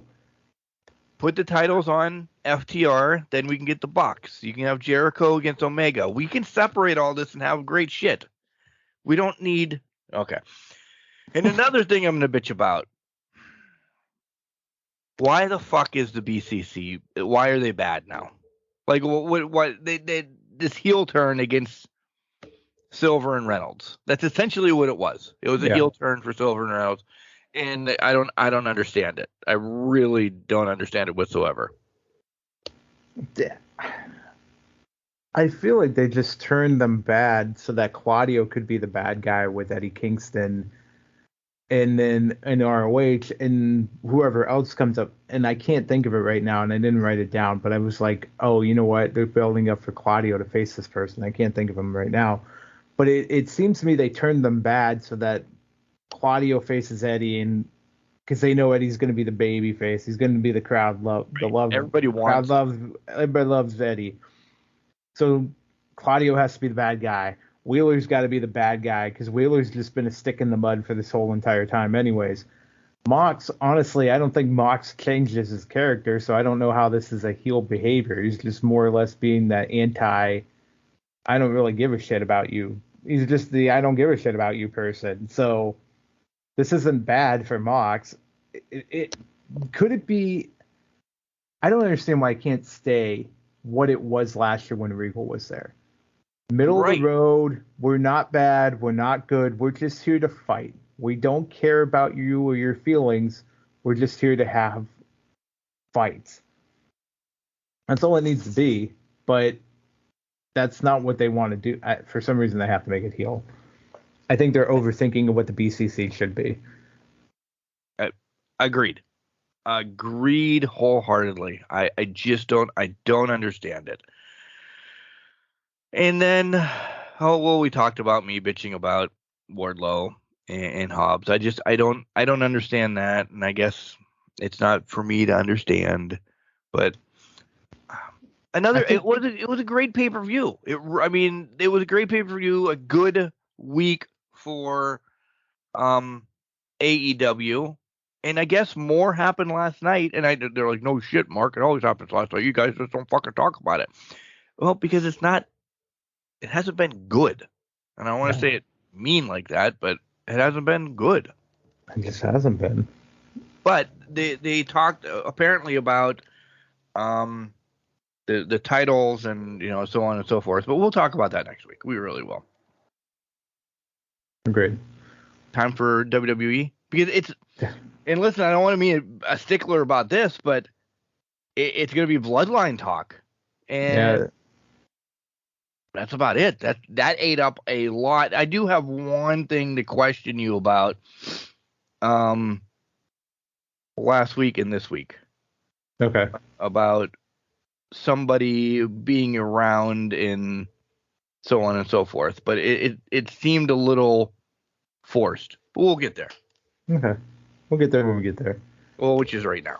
So let's take a break. When we'll come back, we'll talk about WWE. It's Miss Reality, Maddie Renkowski, and you are listening to the Can Crushers Wrestling Podcast. I mean, it's not as real as me, but you could listen to my episode. Welcome back, Can Crushers Nation. Could be the last show. This could be our last show. That's why I'm laughing. R.I.P. Mark. It was great. It was a great run, guys. We'll see how this goes. But it's WWE Bloodline talk. It really is time to talk about Bloodline. It might be my bloodline. Your bloodline, you might be bleeding more than Mox did. But anyways. Fuck. So last week, as we were on, we talked about the Bloodline coming out, and we had Cody and Roman doing all this. Did you go back and rewatch that? Yeah. Unbelievable. Yes. It was amazing. Everything about my dad groomed me, your dad groomed me, not you. And Roman, by the way, does a great Dusty Rhodes. He did a great Dusty, great American Dream. Yeah. I don't know. Like, let's talk WrestleMania. Is it going to be Cody? I don't think it is. I don't know now. I don't either. I kind of think they're going to give Roman 1,000 days. Yeah, we talked about this. I agree. This needs to go longer. I mean, just because there's so much there to it. There's so much meat and potatoes to it. Yeah. I don't think the Bloodline loses it all at Mania now. I think they might lose the tag titles, but I don't think they lose the undisputed title. I think when are KO and Sammy gonna come together? Dude, we have 3 fucking weeks. I know, and Sammy just had to be saved by Cody Rhodes. And yeah, and I wouldn't even call that saving. He just ran out and the Bloodline backed down because I think Roman took. They know their marching orders, and Cody's not in their marching orders right now. I don't fucking know. Is it the last week before the show, the go home show? Is it that night? You can't not tell us that you're not going to have a tag team title match at WrestleMania, right? Mania. I can't believe that. Are they going to build it up as a handicap match and then just say, not for the tag titles, but it just ends up being a KO comes out and helps Sammy type thing? I don't know. I don't know. I don't know. But on that thing, we're just putting all of Raw and SmackDown together, essentially, from here on out. Forced that on, was it Monday night? Who brought out Cody? John Cena brought out Cody. Yeah. By the way, I love the Cena thing. We'll talk about it. But he just calls out Cody to come out, and then, okay, we hug and then we leave. Was that just to show everybody that Cody was there for literally 15 minutes later when Sammy's getting his ass kicked? Yeah. Apparently, I'm thinking that might have been the case, or maybe weird. It was weird. I don't know. Maybe they wanted to give the crowd itself like its own self-contained promo from Cody, because literally they came back. Yeah, they literally came back 2 minutes later, and then I think it was a women's match, wasn't it, or something like that right after that break. It was Gable. It was Gable and Corbin. Yeah, it was Gable and Corbin. So it made no sense whatsoever. I thought, well, is Cody going to shoot a promo? Right. But no, they went right into the Corbin Gable match, and I was like, okay, well, what the fuck is going on here? I mean, it created a nice moment between them, and even I don't know, but I think the most important thing was Cena's like, he goes, I can't promise you anything, because if you're reading lips or you heard what they said to each other, Cody's like, I want to run this back with us. I just want to run one program with you. And he's like, I can't promise anything. I don't know if I got anything left. And he got teary-eyed coming out in Boston because this might be one of the last times he does this. By the way, Cena in theory, Cena's right. I mean, listen, we knew this match was coming, but his promos cut. Like, we love Theory. He is good, but he doesn't have it. No. And when Cena just points it out, you sit back and you go, oof, yeah. Yeah, he doesn't have it. He beat Cena good. He beat a 50-year-old man. He loses to Cena. You lost to a fucking 50-year-old 50-year-old man. man. And it's John Cena. Yeah. I love this whole story that it was just fed to us instantly on Monday. It makes sense. Theory doesn't win from this. No. How does he? Unless he pummels and Cena's left in a bloody mess. Which that's not going to happen in WrestleMania. Don't get me wrong. No. He's in a bloody mess and like changing it somehow like that. A normal match, cheating to win whatever. How's he win this? And I mean, the feud. To me, this turns the whole concept on its head of putting over the younger guy, because that's essentially it. You're an older guy that's past his prime, that's lost a step in the ring, and now this young guy is coming to take your spot. And it puts that in perspective of, I'm nearly 50. My body is broken down. I can't do normal things that I used to be able to do anymore. And you're just coming to pick the scraps. You're not really doing anything besides getting a name on your wall. Yeah. And I don't want to say it's not a shot at AEW by not, but it was the same thing that happened Sunday with Ricky Starks and Jericho. I'm not going to say Danielson can still go, so I'm not going to even throw Danielson into that with MJF, but this was Ricky Starks and Jericho from Sunday night. Yep. Was Jericho's not who he used to be. DDP Yoga can only do so much for a body that's in its 50s, and that's not a knock. Jericho's in better shape than a lot of us are. Right. 52. But your body breaks down, and you just don't have that step anymore.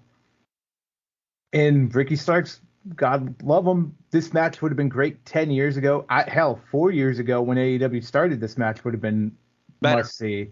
Exactly. But it's just proving that as you face these older guys and they're up there in age, it doesn't mean as much anymore. Yeah.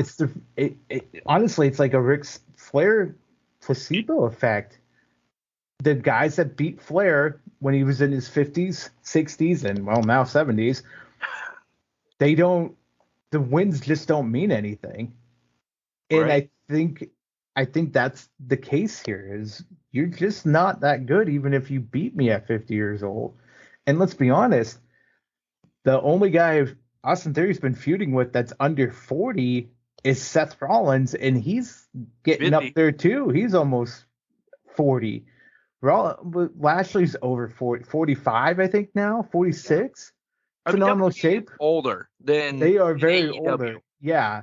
But to the point is, you're not facing the younger guys. You're taking these shots at the bigger legends, which is fine, but it's not getting you over. Like, to me, when I would think of getting somebody over and putting them over, look back at Orton when he was facing guys like RVD, who was 30s, he was younger 30s, facing Christian that was late 20s, early 30s, who were already well established in the company, but they were still young enough to go and have those matches. That made sense. But as we've gone, and I think this is the nature of the product, as we've gotten further into 2010s and now into 2020s, WWE has been, you're facing the 40s, 50-year-old guy because you're 32, 33. Austin Theory's not. Austin Theory's 25, mid-20s. In theory, it should still be an NXT by WWE Theory. Yeah. But Theory has been shot to the moon, which is great for him, but you're in a pond where WWE doesn't generally allow people your age to be in. Right. And by the way, the dogs and everybody's going to go nuts. The son's going to be walking in the door anytime soon, so be prepared for that. But yeah, who cares? But yeah, that's exactly right. And it's just, and we knew this. We talked about this for months, and we're like, oh yeah, he's going to face Cena. We didn't put two and two together. Who should Theory go against? Bronson Reed. Somebody there, Yeah. Because that's essentially his same age group, or somebody that's going to be able to have a story with rolling out of WrestleMania.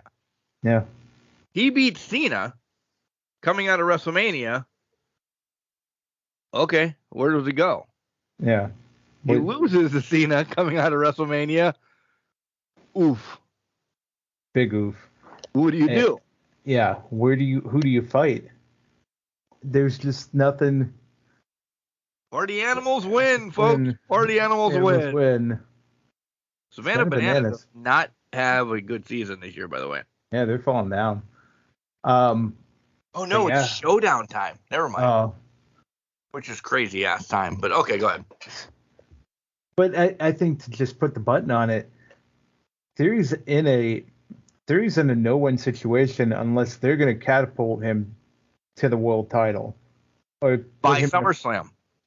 By SummerSlam. He's going to be the one challenging for it. Is that going to happen? I don't know. But unless he's getting a rocket strapped and shoved up his ass so he can fly fast, he's kind of in a bad position right now where what's he going to do next? What's going to be the outcome? Because this isn't – it just doesn't look good for him coming out of this. It doesn't. Switching, Bob and Bray. Bob got beat up by Howdy. Howdy kind of got beat up by Bob. Where are we going with this? Like, I don't. Again, we're 3 weeks away from WrestleMania. Do you remember when we were younger?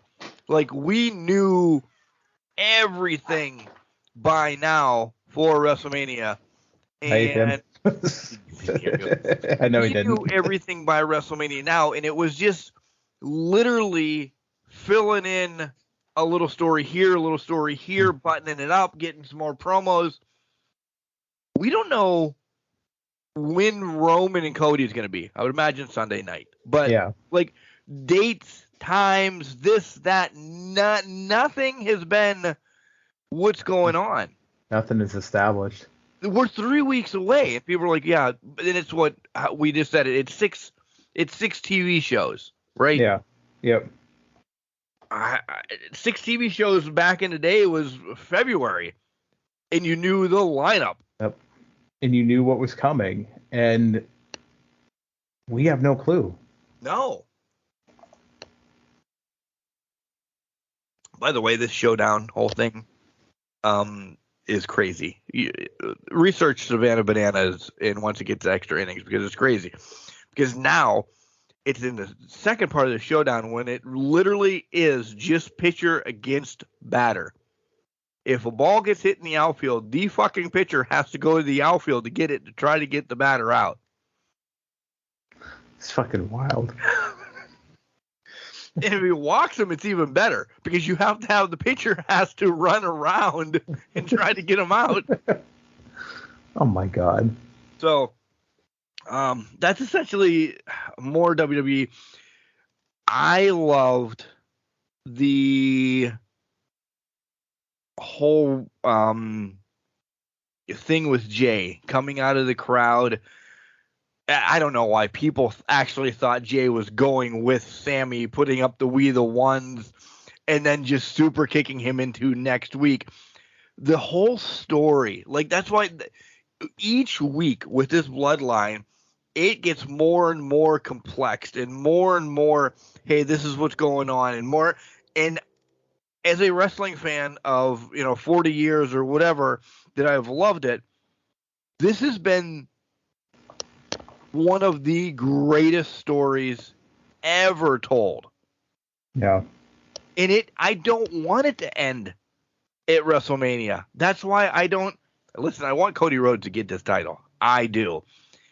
But I want more of it. I don't want them completely wiped out at WrestleMania because I think that's an in-service for Roman, the Usos, Sikoa, that have carried your business now for 2 years. And I know Solo has just moved up recently, but has literally carried it. There's other stories that can be ended now going into WrestleMania, and I hate to say this, and it's Damage Control against Becky and the girls. Yeah. Nobody gives two shits about that. No, and that screams to me. I agree on all the bloodline talk. Let's go there. I mean, I agree with everything you just said about the bloodline. It needs to carry over. It should carry over. This should be back and forth and back and forth. And I honestly think if they do go Cody taking the title off of Roman, this is circling back at SummerSlam. This is going to go throughout the summer. Now, Damage Control, Becky, Lita, and Trish. It's dragging on too long, and it just seems like there's something going to happen at Mania that's going to make us pay attention more. And I feel like it's like somebody's turning on somebody here, and I don't know who it is. I don't know what it is, but there's too many. Honestly, actually, Trish.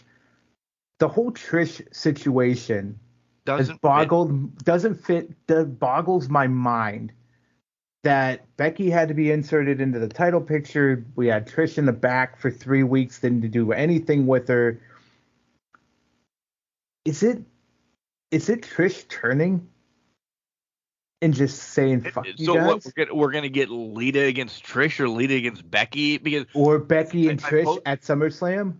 I posted, that's what I was gonna say. I posted something earlier this week that there's big news for Becky rolling into SummerSlam, and it's got to be linked to one of these two, I would imagine. So Becky's going to get a Legends match essentially at SummerSlam. Is it Lita? Is it Trish? Who is it? First and foremost, I know they're not going to have the titles until SummerSlam. God, the titles don't even make sense on them. Why? We could have just had this trio. This is the thing that pisses me off the most. We could have had this trios match without the titles being changed hands. Yeah. Just to put them on Becky and Lita to say they're the champs going into WrestleMania. I don't know. I see a turn too, but is it Damage Control exploding?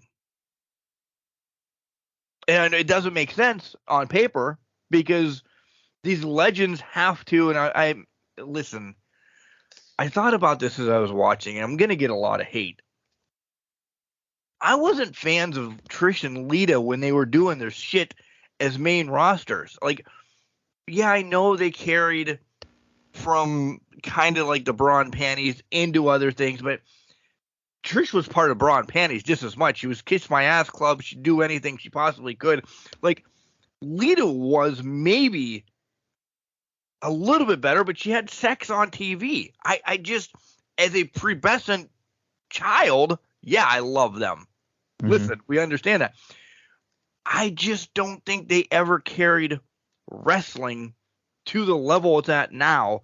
And now we're trying to give them, these two, their comeuppance, saying that they paved the way for Becky and Bayley and Dakota and Io. And I don't think they did. I think we're getting force-fed these two, and I don't know if anybody gives two shits anymore.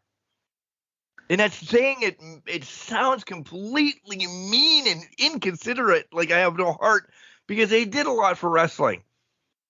Sometimes you just don't need to come back. I would agree with that. They don't need to come back and wrestle. I think they did do a lot in that time to shift away from the bra and panty bullshit and kind of make it say, okay, the women can actually wrestle. We're just not stripping them down buck naked just so prepubescents could just have a great time and just love seeing TNA, right? But I think to your point, they didn't need to come back and wrestle. They don't need to be in these situations, in these matches. They don't need to be carrying a lot of storylines. Like, if they're doing 1-2 offs, that's fine. Like Charlotte Trish, that was a perfect 1-2 punch. Okay, great. A Legends match. Hey, it happened. Fantastic. Trish put over Charlotte. Done. It's over. She can have her swan song. Right. I think that one off with that, but having them intertwined with tag titles being put on them, no, it screams desperation from your creative department of, we don't know what the fuck to do with these tag titles because we don't know how to treat tag teams in general, but now we need to put women together to have a tag team. And that's where I think this Carmella and Chelsea Green are going to be tag champions in the month. I would totally believe that to be happening. Yeah, yes. So, But then where do they go from there? As we take that, I mean, we can revert right back to this. Where do they go from there? Because we're going to get the titles off of Lita and Becky, put them on Carmella and Chelsea. Fine and dandy. That's maybe a tag team that has some meat and potatoes around it you could build. Against Tamina and Dana Brooke again? yeah. I never thought I'd say this because I always back Sasha and Bayley. Get rid of these titles because they're only hurting the women for having to carry around this prop because it doesn't do anything for the company. They shot themselves in the foot because they had Sasha and Bayley. They also had the Iconics. They also had Asuka and Kairi Sane. They've had Dakota and Raquel in NXT. They had Toxic Attraction in NXT that they could have ran with into the main roster. They have Sonya and Mandy when they were Absolution. Exactly, Sonya and Mandy. You had the Riot Squad. You had women's tag teams that were able to be built up and carry these titles and solidify the foundation, but they kept one-offing them, and they kept just throwing them on random tag teams that they have because they have two people sitting around catering, eating a piece of chicken. I don't know, but they just said, okay, you two are the tag champions this week. You had the tag teams in place. All you had to do is just give them the opportunity. Keep them under contract. Keep them under contract and give them the opportunity to be tag champs. Hell, Tegan and Dakota could have been tag champs, but they decided to blow that up too. And Tegan and Shotzi. Perfect example. Bring them back. They won the number one contenders thing and never got their number one contenders match. Exactly. They need to rebuild the division, but they don't have the pieces in place because honestly, Chelsea and Carmella are probably going to be done in 3 months. They're going to have the titles for 2 months, and then they're just going to break off. They're going to have their feud. They're going to have their feud. And that's the problem is not every tag team needs to have a feud. It's only when you start, and I think this is a bigger problem than just WWE. Tag teams should stay together as long as possible if it makes sense for the business or if it makes sense for them, because you've got a situation like the Street Profits right now where Montez Ford is going to the moon. Dawkins is doing his own thing and can hold, but he's not at Montez's level. That makes sense to break that up. The Rockers, Sean and Marty, Sean was going to the moon, break that. That makes sense to break up. But now we're just arbitrarily breaking teams up just because. But when it was, Hawk and Animal, the Road Warriors. Yeah. Neither one was outshining the other one. No. Demolition. Neither one outshines the other one. Exactly. Even now with New Day, all of them, Big E still being hurt, Kofi actually being hurt now, Xavier Woods taking over Kofi's spot, whatever. But, them just being, they've all had their big moments solely. Yeah. Give them the titles and let them run again or whatever. There's not one person. If what we think of Sammy and KO getting the titles we know that's not going to be a long run because both of them are still main event. And KO, I will say this until the day I die, KO didn't sign a long contract, a year ago now, when he could have went to AEW and had a rocket strapped to his ass at AEW, not to be Universal or WWE champion in the near future. He's had a Stone Cold match, was fucking awesome. He's kicking ass in this story with the bloodline, but he needs payoff. He can't continue to lose the big match. I wouldn't sign up for that. No, I wouldn't either. KO needs his roses just like anybody else. But again, it goes back to the Usos. They're a solid unit. No one's standing above the other one. Right. You know what I mean? It's when you have the teams in place, you keep them going. And I know we switched from women to men, but essentially we have to make that's the comparison. The guys have shit built together. You can't put you and Kelly together tomorrow as a team. Next week you're going to fight. Oh, wait, Yeah. but you have the tag team title. That's what the women's division has been. Yeah. And to my point before, that was a great point. And then it's also, you just can't break people apart arbitrarily. Toxic Attraction had legs to continue going. There was no reason to do a fucking. Shawn Michaels is running the greatest hits of his career in NXT Yes. right now. And I don't know if the Roxy Perez collapse thing in the ring was a greatest hits because he did that before on Raw too as a work, or if that was a legitimate injury. If it's legitimate, prayers go out to her. But he's running greatest hits, and we didn't need a barbershop moment. No. There was not. It wasn't even time for that yet. I was hampering for Toxic Attraction come up to take the titles off of Dakota and Io. Yeah. Because there's a 3-month story there. Yep. Easy. We're not getting it now. I mean, don't get me wrong. Gigi against JC, great. That could have happened in a year after the main. I think it'd do more on the main roster, and after they get the tag titles for a little bit. Exactly. Now, and don't get me wrong, I'm excited to see Chelsea and Carmella get their comeuppance. Where do we go after that? Yeah. Who's left? Who's left the team?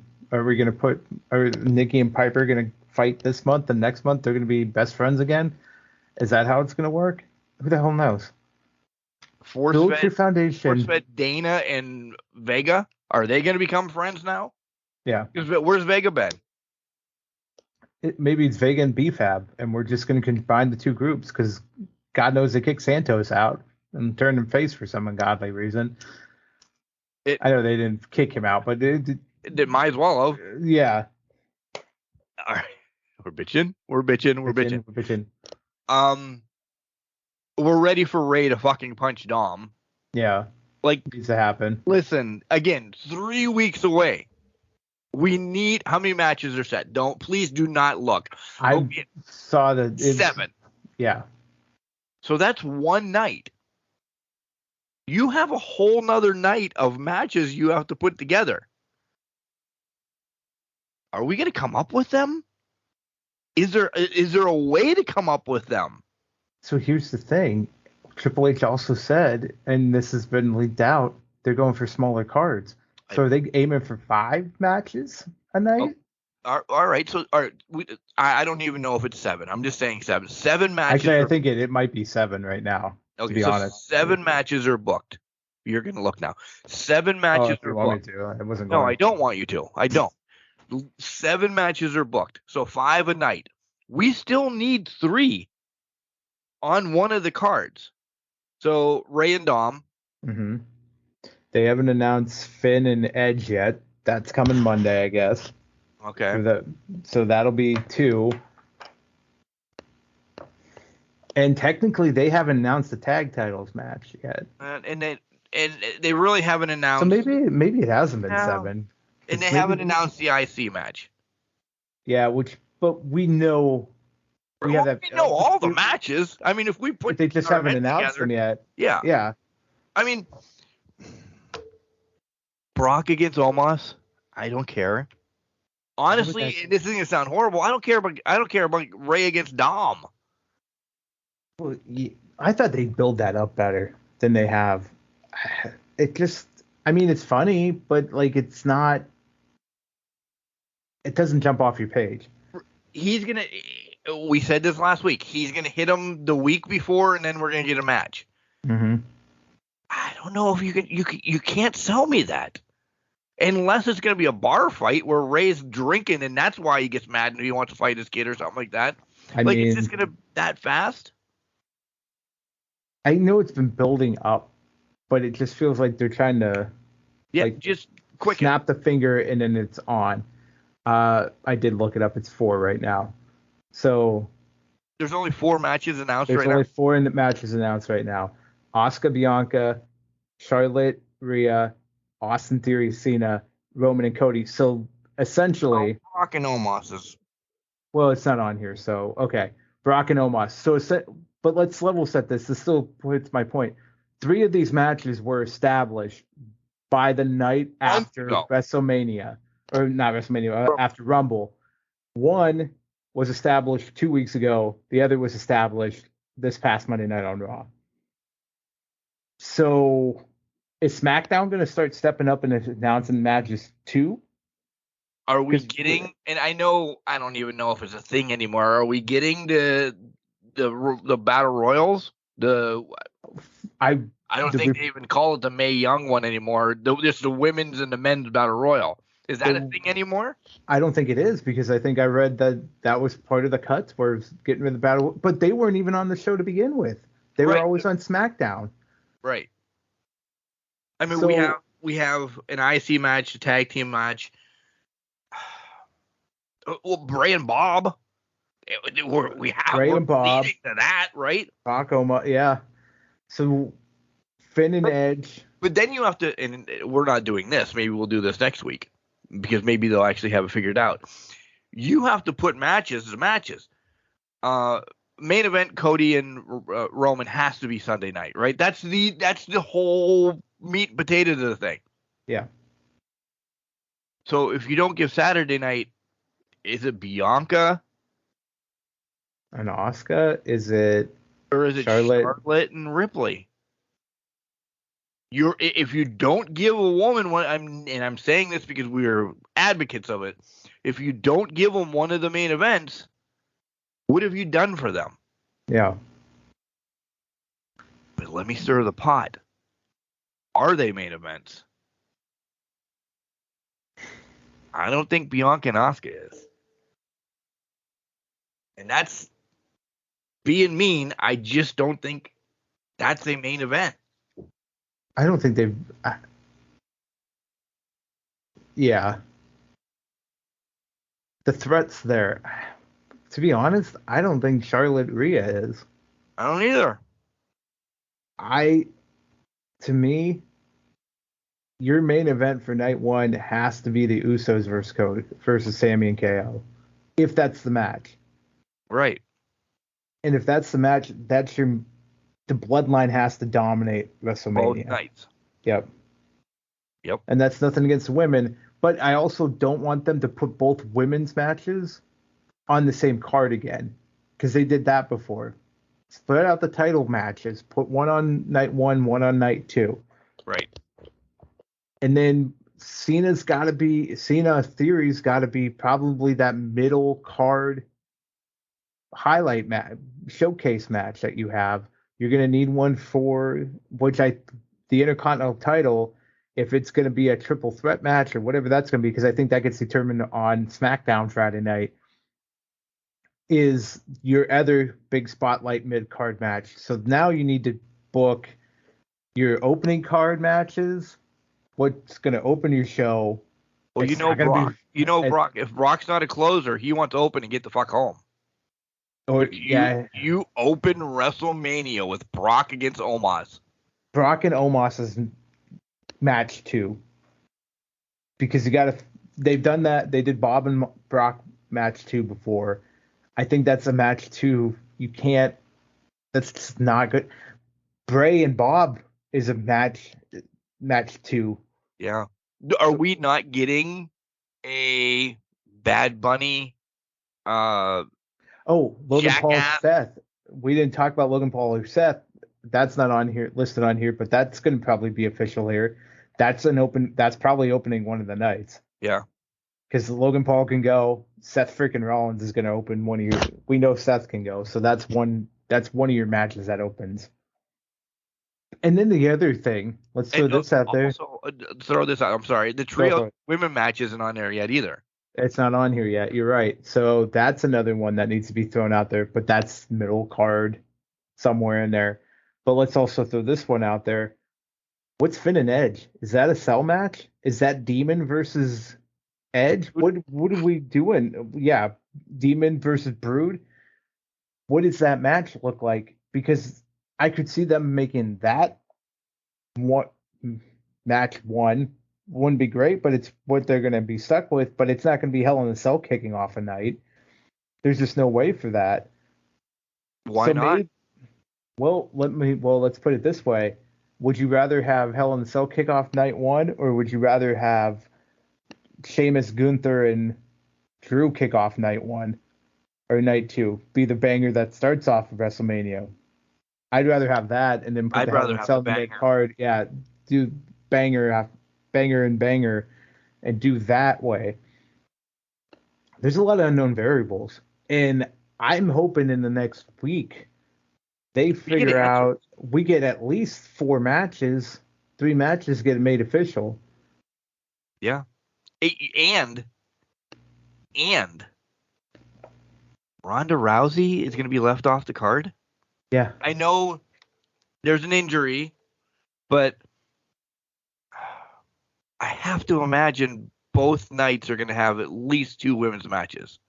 Because you got the trios match with Damage Control and the Legends and Becky, and then the Raw Championship. And then you get the Women's Championship of... So what other match is going to trickle over for... It's got to be Ronda, right? You're going to leave Ronda Rousey off the card. I'm okay with it.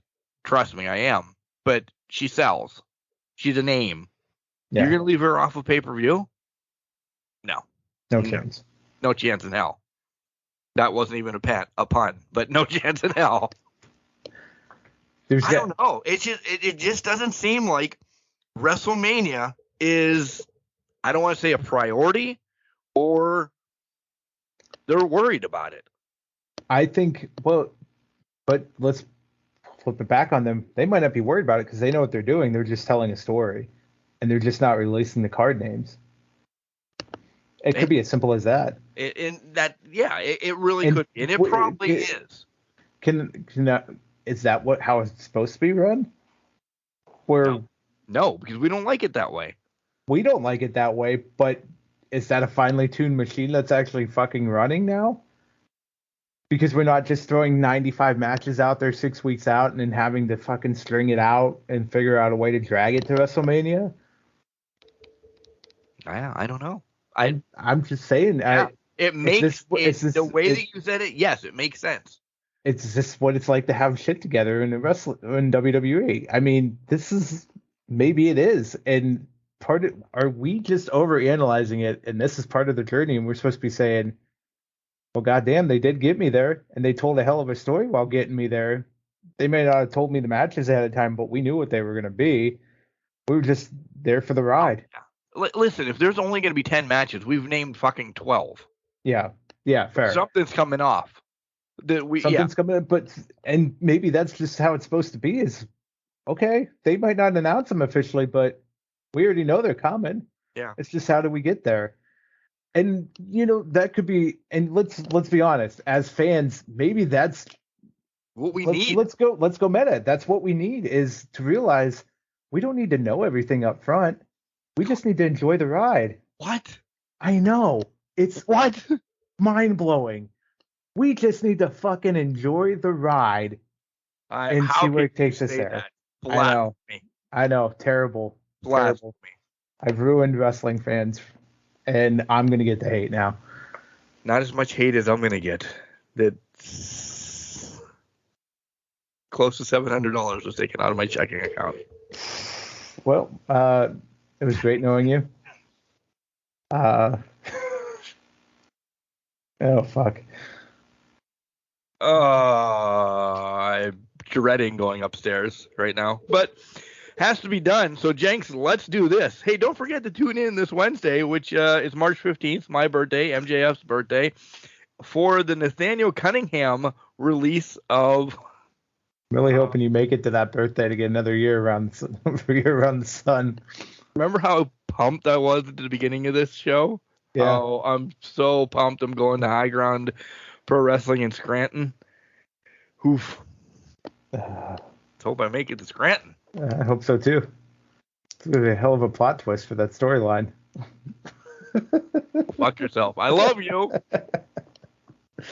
Looks like I'm pimping this weekend. Yeah, well, good luck in the corners out there. I got nothing. What are you doing this week? I have a basketball game today, as you guys are listening to this. And then probably my funeral tomorrow. Well, I'm attending your funeral. No, but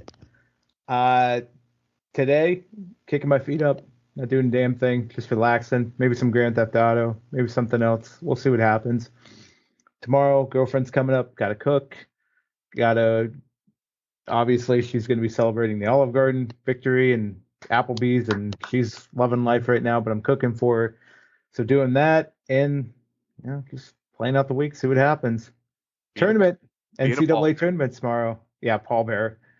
Hey, now would you prefer to be lowered in the ground traditionally, or the way Christian Cage went to the ground? She's just gonna fucking. I feel like the Christian Cage adds more cinematic cinema to this for those in attendance. Yeah, just one in attendance. That's all. Yeah, she's gonna be one hitting the button. It's gonna be a fucking piece of dynamite right underneath. Actually, it's gonna end up being the Big Boss Man and the Giant riding around on my fucking coffin